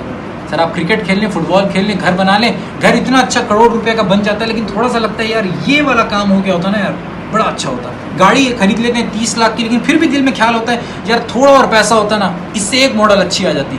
فون میں بھی ہوتا ہے، فون لینے جاتے ہیں تھوڑے پیسے ہوتے نا اس سے اچھا فون آ جاتا. تو تھوڑے اعمال کر لو اس سے اچھی جنت آ جائے گی. کتنا آسان نسخہ میں نے آپ کو بتا دیا ہے. تو اب میری دعا ہے اللہ تعالیٰ سے کہ اللہ تعالیٰ ہم لوگوں کو صراط المستقیم پہ چلائے. اللہ تعالیٰ کہنے سننے سے زیادہ عمل کرنے کی توفیق عطا فرمائے. اور میرے بھائیوں یہ جو ہے نا یہ سورۃ الفاتحہ کا ہندی ترجمہ اور انگلش ترجمہ ہے. مجھے پتا ہے کہ آپ سبھی لوگوں کے گھر میں قرآن ہے تو وہ تو سبھی کو پتا ہے کہ نبی بھی آ چکا ہے، دعوت دے کے جا چکا ہے، تو درس کرانے کا ہی کیا مطلب ہے. لیکن ہاں ذکر کو تازہ کرنے کے لیے یہ اگر آپ پڑھیں گے، اگر آپ کو بائی لفظ اگر آپ کو یہ ترجمہ یاد رہے گا نا تو انشاءاللہ یہ آپ کی زندگی میں کبھی نہ کبھی ہدایت کا سبب بنے گا. کبھی نہ کبھی اللہ آپ کے دل میں ڈالے گا ایاک نعبد و ایاک نستعین. تو کبھی نہ کبھی آپ اپنے معاشرے کو سمجھا پائیں گے کہ مولا علی سے مدد مانگنا غلط ہے، شیخ عبد القادر جیلانی سے مدد مانگنا غلط ہے. انشاءاللہ ہم سمجھا پائیں گے، انشاءاللہ ضرور سمجھائیں گے ہم. تو یہ ایک میری کوشش ہے اور تو اس کو آپ سبھی لوگ ایک ایک ضرور لے لیں جانے سے پہلے. اور آپ اس کو لے جائیں گھر، اور جو سورۃ الفاتحہ کا درس آپ نے یہاں پہ سنا ہے یہ پڑھ کے ایک دفعہ اپنے گھر میں بھی سنا دیں عورتوں کو، بچوں کو جو یہاں پہ نہیں آ سکیں، تو انشاءاللہ تعالیٰ اس کو بھی ہم کریں گے۔ تو ابھی چھوٹا سا بریک لے لیتے ہیں اور ناشتہ کر لیتے ہیں میرے بھائیوں، اس کے بعد ابھی ہم فی الحال چھوٹا سا ایک بریک لے لیتے ہیں اور ناشتہ کر لیتے ہیں، اس کے بعد انشاءاللہ بھائی جان جو ہے توحید پہ ہم کو کچھ باتیں بتائیں گے۔ توحید لوگوں کو چھوٹا ایشو لگتا ہے لیکن ہے بڑا ایشو توحید۔ شرک کے الٹ ہوتا ہے توحید۔ ہر چیز کو اللہ تعالیٰ نے جوڑوں کے شکل میں پیدا کیا ہے اور ہر چیز کا مخالف بنایا ہے، تو توحید کا الٹا ہوتا ہے شرک۔ اب شرک پہ تو میں ایک الگ سے درس دے سکتا ہوں لیکن آج اتنا ٹائم نہیں ہے، اس لیے شرک کو میں ایک آیات سے صرف آپ سے بتاتا ہوں۔ سورہ نساء چیپٹر نمبر 4 ورس نمبر 48، ان اللہ لا یغفر ان یشرک بہ، اللہ تو کبھی نہیں معاف کرتا کہ اس کے ساتھ کوئی شریک ٹھہرایا جائے۔ اس کا مطلب کہ اس حال میں وہ مرا کہ اس نے اللہ کے ساتھ دنیا میں شرک کیا تھا، دنیا میں توبہ کر لی اللہ معاف کر دے گا، اس حال میں مر گیا کہ اللہ کے ساتھ شرک کیا تھا۔ یغفر ما دون ذلک لمن یشاء، اس کے علاوہ جتنے گناہ ہوں گے جس کے لیے چاہے گا اللہ معاف کر دے گا۔ اوپن لائسنس نہیں ہے، اوپن لائسنس نہیں ہے، جس کے لیے چاہے گا جتنا چاہے گا۔ اور بیسیکلی یہ جملہ اللہ نے شرک کی انٹینسٹی بتانے کے لیے کیا تھا کہ شرک تو میں نہیں معاف کروں گا، مشرک پہ جنت حرام ہے، مشرک پر اور کافر پہ جنت حرام ہے، اور اللہ کے ساتھ شرک کرنے سے بڑا تو کوئی ظلم ہو نہیں سکتا۔ تو اللہ تعالیٰ سے دعا ہے کہ اللہ تعالیٰ میں شرک سے محفوظ رکھے، اور ہمارے جتنے بھائی ہیں جن کو ابھی تک یہ دعوت حق سمجھ میں نہیں آ رہی، جو بیچارے ابھی بھی اپنی معصومیت کی وجہ سے تقلید کر رہے ہیں لوگوں کی، اللہ ان کے دلوں میں ایمان کی دولت دے دے، اللہ انہیں بچا لے دوزخ کی آگ سے، اور اللہ مجھے بھی بچا لے، اور اللہ ہم سب کو بچا لے دوزخ کی آگ سے۔ تو میرے بھائیوں اپنے لیے، اپنے بھائیوں کے لیے، اپنے ماں باپ کے لیے روز ہر فرض نماز کے بعد دعا کریں اللہ توحید دے دے۔ یار کچھ نہیں بھی ملا نا، کچھ نہیں ملا نا، چاہے رفعتین نہیں بھی گیا نا، توحید اگر نہیں رہی نا نقصان ہو جائے گا۔ توحید چاہیے، اللہ سے پرائمری توحید مانگنی ہے، اور اپنے فیک آئیڈیلز کو چھوڑیں سب سے پہلے۔ یار میرے کو حیرانی ہوتی ہے ٹوکیو اولمپکس میں کس نے کتنا میڈل جیتا، ریو اولمپکس میں کس نے کتنا میڈل جیتا، فٹ بال کے کلبز میں کون سی ٹیم میں کتنے پلیئر ہیں یاد ہے؟ کسی کو بدر کے 25 صحابی کا نام یاد ہے؟ 1983 سے 2019 تک کا ورلڈ کپ یاد ہے؟ کسی کو یہ پتا ہے کہ 2 ہجری میں کیا ہوا تھا، 3 ہجری میں کیا ہوا تھا، 7 ہجری میں کیا ہوا تھا؟ یہ ہجری کیا ہوتا ہے کسی کو پتا ہے؟ صلح حدیبیہ کیا ہے؟ غزوہ حنین کیا ہے؟ ہم رو رہے ہیں روڈ پہ آ کے، اللہ یہ ہم پروٹیسٹ ریکارڈ کرا رہے ہیں، سی اے آ گیا، NRC آ گیا، یہ مسلمان ہیں ہم؟ ہماری ہسٹری ہمیں یہ نہیں سکھاتی ہے۔ تو غزوہ تبوک اٹھا کے پڑھیں کہ 30,000 کے لشکر کے چلنے کا خوف اتنا تھا کہ 1.5 لاکھ کی رومن امپائر وہاں سے کھسک لی۔ سر ہمارے پاس بہت بڑے بڑے ہیرو بھرے پڑے ہوئے ہیں۔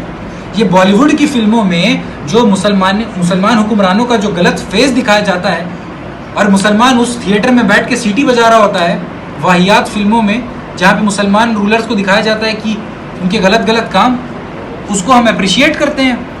شرم آنی چاہیے امت مسلمہ ہو کر وہ اس طرح کی حرکت کر رہی ہے۔ یہ ہم مسلمانوں کا طریقہ نہیں ہے کہ ہم کافروں کے آگے ہاتھ پھیلا کر بھیک مانگیں۔ ہم صرف اللہ سے دعا کرتے ہیں، ہم اللہ سے بھیک مانگتے ہیں، ہم تو اللہ کے در کے بھکاری ہیں، لیکن ہم مخلوق کے آگے نہیں جھکتے ہیں نا۔ یہ اسلام آج تھوڑا ملوکیت کا یہ دور چلا کہ کنٹریز میں بٹ گئے۔ رسول اللہ کی بعثت سے صلی اللہ علیہ وسلم، ان کی بعثت سے لے کے 1200 سال تک پوری دنیا میں مسلمانوں کا غلبہ تھا۔ یہ غلبہ تلوار کی زور پہ نہیں پھیلا ہے، یہ ایمان کی زور پہ پھیلا ہے۔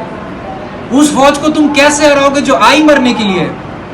یار اس کو ڈر دکھائیں گے کہ میرے پاس تلوار ہے، میں قتل کر دوں گا تو بھاگ جائے، وہ تو زندگی سے زیادہ موت چاہتا ہے۔ تو اس میں وہ بجلی تو قرآن نے بھری تھی نا۔ تو یاد کریں، تھوڑی ہسٹری اپنی اسلام کی بھی پڑھ لیں یار، بدر احد پڑھ لیں، تھوڑا غزوہ حنین پڑھ لیں، غزوہ تبوک پڑھ لیں، قادسیہ اور یرموک پڑھ لیں، حضرت عمر کے بارے میں پڑھیں کہ حضرت عمر کی کیا پالیسیز تھی، کیا چیز تھی۔ اور یہ سب جب علم نہیں ہوگا، بغیر علم کا آدمی ویسا ہوتا ہے نا، بغیر علم کا آدمی ویسا ہوتا ہے جیسے کہ وہ جو سوکھی درخت نہیں ہوتی ایک دم کھڑی۔ علم والا ایسا نہیں ہوتا، علم والا ہمیشہ جو ہوتا ہے پھل پھول کے جھکا ہوتا ہے، اسی لیے وہ طوفان میں بچ جاتا ہے، اور بغیر علم والا نہیں بچ پاتا ہے۔ یہ پہلا پوائنٹ۔ دوسرا پوائنٹ، فرقہ واریت سے بچیں۔ فرقہ واریت بہت گندی چیز ہے، میں کھل کے آج نہیں بولوں گا، اور میں انشاءاللہ کبھی نہیں بولوں گا، کیونکہ یہ پلیٹ فارم میں نے اس لیے لانچ نہیں کیا کہ یہاں پہ فرقہ واریت پروموٹ ہو۔ آپ بھی جانتے ہیں کہ ہمارے گھر میں ہمیں کس طرح کی تعلیم دی جا رہی ہے. اگر میرے ماں باپ مجھے کہہ رہے ہیں کہ اس کے پیچھے نماز نہیں پڑھنا یا پھر اس سے بات نہیں کرنا، اس کی نماز نہیں ہوتی ہے، ان کی تعلیم غلط ہے. میرے نبی نے مشرکوں کو بھی دعوت دی، کافروں کو بھی دعوت دی، میرے صحابہ اکرام نے خارجیوں کے پیچھے بھی نماز پڑھی. ہم فرقہ واریت پروموٹ نہ کریں، ہم سب لا الہ الا اللہ پڑھتے ہیں، محمد رسول اللہ پڑھتے ہیں، بس ہمارا کلمہ یہیں پہ ختم ہوتا ہے. کلمہ میں کوئی امام ابو حنیفہ کا نام پڑھتا ہے کیا؟ کلمہ میں کوئی شافعی حنفی پڑھتا ہے کیا؟ تو اس چیز کو اپنے اندر سے ختم کریں، فرقہ واریت ختم کریں. ہر مسلمان جو کلمہ گو ہے میرا بھائی ہے، مجھے اس کے ساتھ اچھے سے حسن سلوک کرنا ہے اور اسے اچھے طریقے سے دعوت حق دینی ہے. ہاں لیکن میں اس کے ساتھ اس کے برے کاموں میں شریک نہیں ہوں گا، میں اس کے ساتھ شرک اور بدعت میں شریک نہیں ہوں گا. یہ بات دھیان رکھیں. کسی شرابی کو دعوت دینے کے لیے میں شراب نہیں پیوں گا، لیکن میں اسے بتاؤں گا کہ شراب غلط ہے. تو ابھی یہاں پہ بریک لے لیں، ناشتہ کر لیں، اس کے بعد بھائی جان جو ہے تھوڑی سی توحید پہ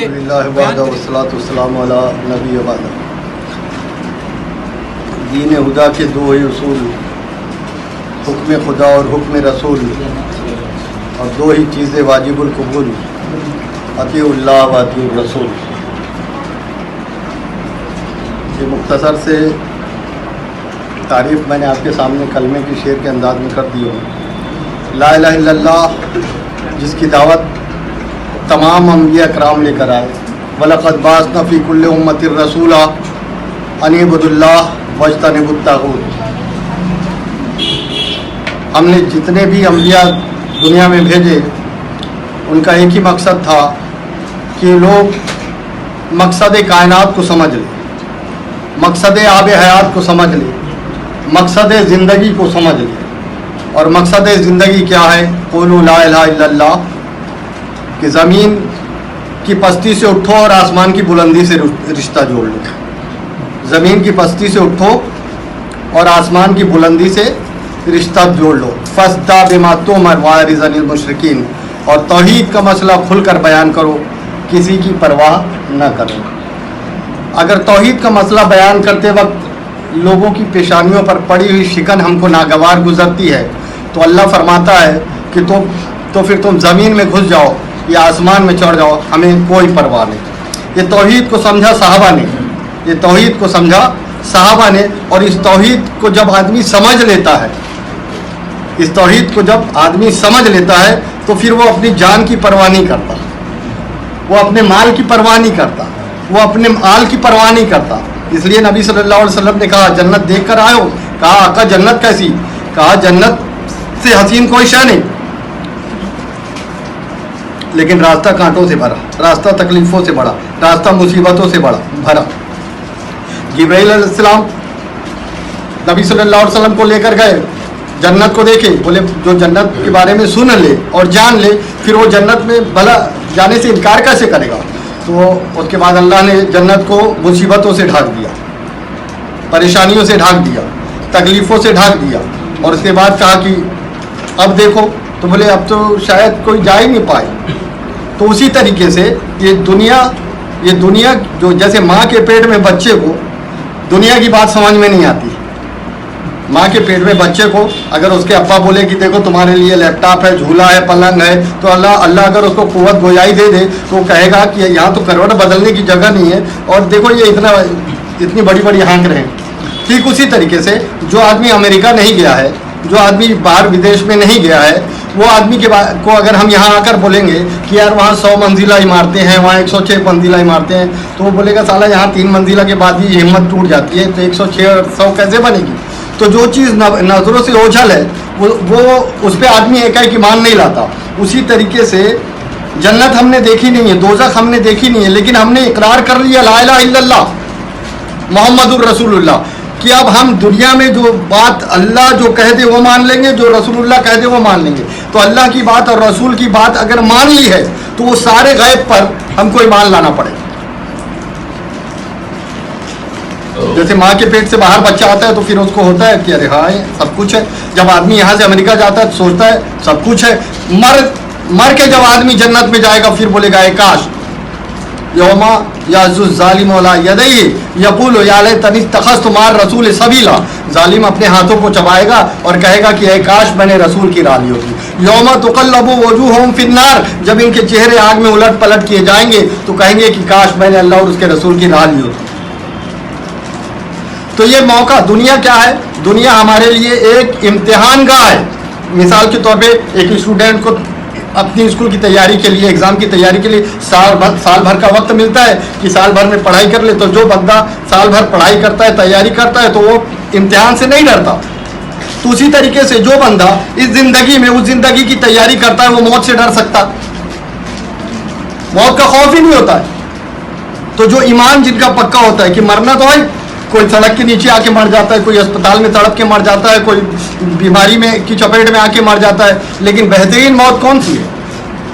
بہترین موت وہ ہے جو توحید پر ہو. تو توحید کا مطلب کیا صرف لفظی اقرار ہے لا الہ الا اللہ محمد رسول اللہ؟ تو مزاروں پہ بھی لکھا ہوا ہے لا الہ الا اللہ محمد رسول اللہ. عرس و درگاہوں کے ٹھیلوں پر بھی لکھا ہوا ہے لا الہ الا اللہ محمد رسول اللہ. لا الہ الا اللہ کا تقاضا یہ نہیں ہے. لا الہ الا اللہ کا تقاضا یہ ہے کہ نہ میلے رہے نہ ٹھیلے رہے، نہ درگاہ رہے نہ یہ ساری جو آج خرافات ہے. مثال کے طور پہ آج انسان کی یہ غیرت ہے، انسان خود غیرت مند ہے. ہر انسان غیرت مند پیدا ہوتا ہے، وہ اپنی ذات میں شرک برداشت نہیں کرتا. تو کتنا غیرت مند ہے انسان، اپنے ادھیکار کا ہنن ہوتے دیکھتا ہے تو آپے سے باہر ہو جاتا ہے. ٹھیک، تو اللہ جو 70 ماہوں سے زیادہ محبت کرنے والا ہے، وہ تو ہم سے بھی زیادہ غیرت مند ہے. اس کی غیرت کو بھی جلال آتا ہے کہ میرا بندہ، میں نے ہوا چلائی، میں نے پانی برسایا، میں نے ماں کے پیٹ میں پرورش کی، میں نے سینے میں اس کی غذا بھری، میں نے اس کو سننے دیکھنے ساری چیزیں میں نے مہیا کی، اور یہ مجھ کو چھوڑ کے اوروں کے در پہ جاتا ہے. تو جس طریقے سے کوئی لڑکی یا کوئی عورت اپنے شوہر کے گھر کو چھوڑ کے اوروں کے در پہ جاتی ہے تو وہ بے حیا کہلاتی ہے. اسی طریقے سے وہ بندہ جو رب کے در کو چھوڑ کے اوروں کے در پہ جاتا ہے وہ موحد کہلائے گا. اس لیے اللہ نے قرآن میں کہا کہ کلمہ پڑھنے والوں کی اکثریت مشرک ہوگی. وما یؤمن اکثرهم باللہ الا وهم مشرکون. کلمہ پڑھنے والوں کی اکثریت جو ہے مشرک ہوگی. کلمہ تو پڑھیں گے مدینے والے کا، نام لیں گے مدینے والے کی، سب کچھ ہم دیکھتے ہیں. ارے یار یہ قرآن بھی پڑھ رہے ہیں، یہ تو نماز بھی پڑھ رہے ہیں، سورہ فاتحہ بھی ہے، سب کچھ تو ایک جیسا ہے، پھر ہمارے ان کے درمیان میں فرق کیا ہے؟ تو فرق ہے یہ شرک کا. تو اللہ جو ہے توحید میں شرک برداشت نہیں کرتا. اسلام کی اولین شرط کیا ہے کہ توحید میں رخن اندازی نہ کی جائے. توحید میں، رب کی توحید میں رخن اندازی رب برداشت نہیں کرتا، نہ ربوبیت میں، نہ الوہیت میں، نہ اسماء و صفات میں. اسماء و صفات مثال کے طور پہ اگر میں کہوں گا کہ یہ بھائی جان ہم بات کر رہے ہیں، یہاں بیٹھے سب سن رہے ہیں، تو سننے کی صفت تو ہمارے اندر بھی ہے. تو اللہ سننے والا ہے تو کون سا کمال ہو گیا. سننے کی صفت یہاں بیٹھے ہیں ان کو ہے، روڈ پہ جو جا رہے ہیں وہ میری آواز کو سن سکتے.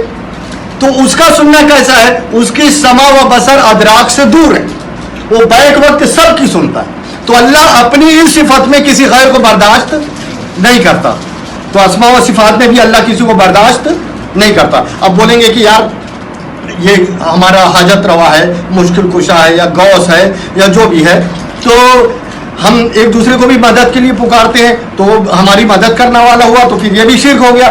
ارے میرے بھائی تو نے پکارا، میں نے مدد کی، لیکن تو نے پکارا اور بیک وقت تو سب کی مدد کر سکتا نہیں. تو وہ کون ہے جو بیک وقت سب کی پکار کو سن لیتا ہے، بیک وقت سب کو شفا دے دیتا ہے، بیک وقت سب کی تکلیفوں کو دور کر دیتا ہے. اس کی چلائی ہوا ہم سب کے لیے، اس کا برسایا پانی ہم سب کے لیے، اس کی پیدا کی ہوئی غذا ہم سب کے لیے. تو ہم سب کا کام صرف اس کے لیے، یہ لا الہ الا اللہ. تو اسلام کی اولین شرط کیا ہے؟ رب کی توحید میں، رب کی ربوبیت میں، رب کے اسماء و صفات میں شرک نہ کیا جائے. اور اسلام کی دوسری، کلمے کا دوسرا جز کیا ہے؟ محمد الرسول اللہ.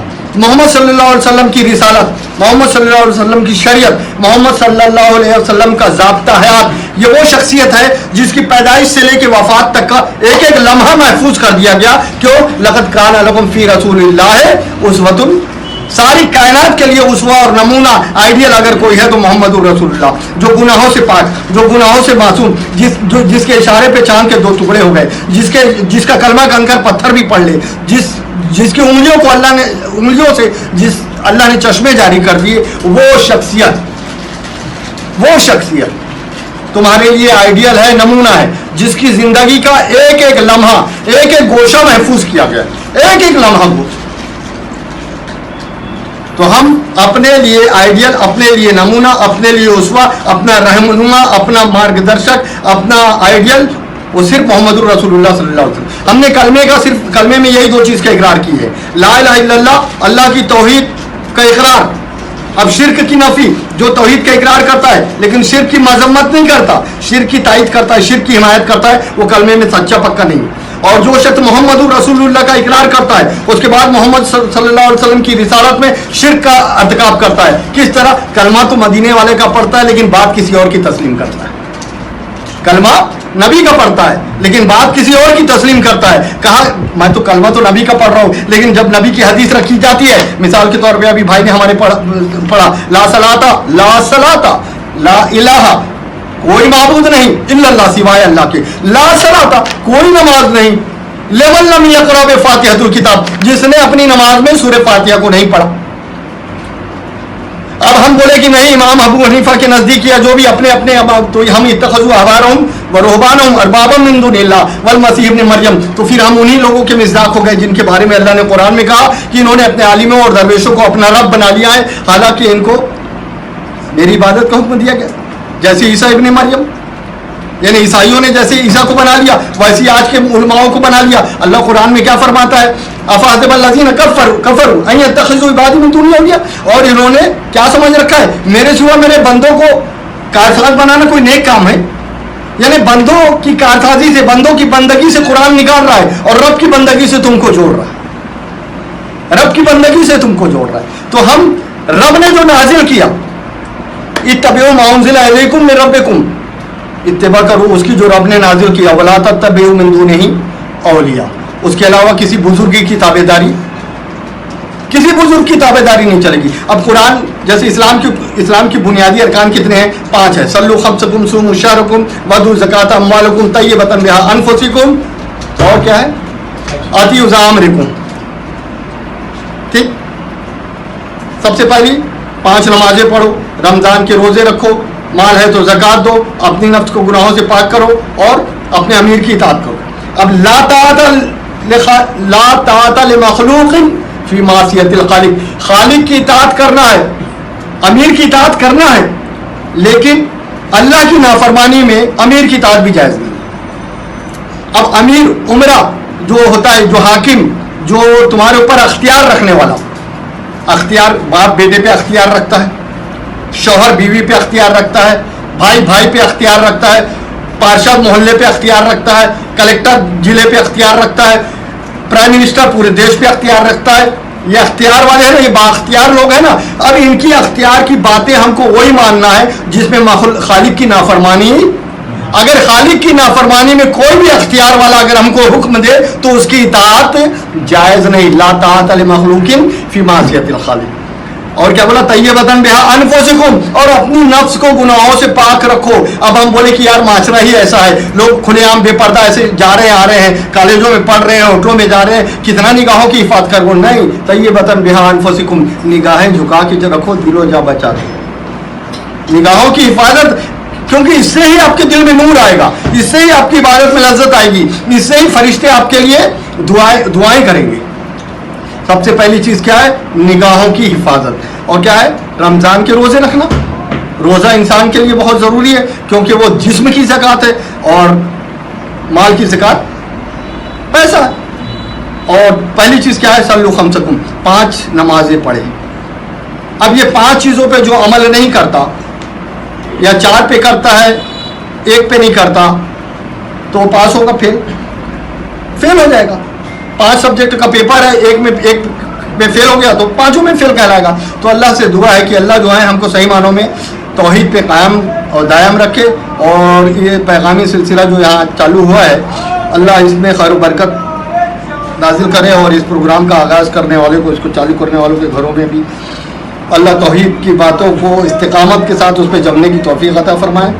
اور یہ پروگرام انشاءاللہ ہر سنڈے کو انشاءاللہ جاری رہے گا اور اس میں زیادہ سے زیادہ لوگ شریک ہوں، کیونکہ اللہ کے رسول صلی اللہ علیہ وسلم کا فرمان ہے کہ فرشتے ان مجلسوں کو ڈھونڈتے ہیں جہاں اللہ کا ذکر ہوتا ہے. اور اللہ کا ذکر کا معنی میں نے آپ کو بتا دیا. اللہ کا ذکر کا معنی یہ نہیں ہے کہ لا الہ الا الا اللہ کی رٹے مارے. اللہ کا ذکر کا معنی یہ ہے کہ اللہ کی بات آ جانے کے بعد پھر اپنے آپ کی بھی نہیں چلانا ہے. ٹھیک ہے. وآخر دعوانا الحمدللہ.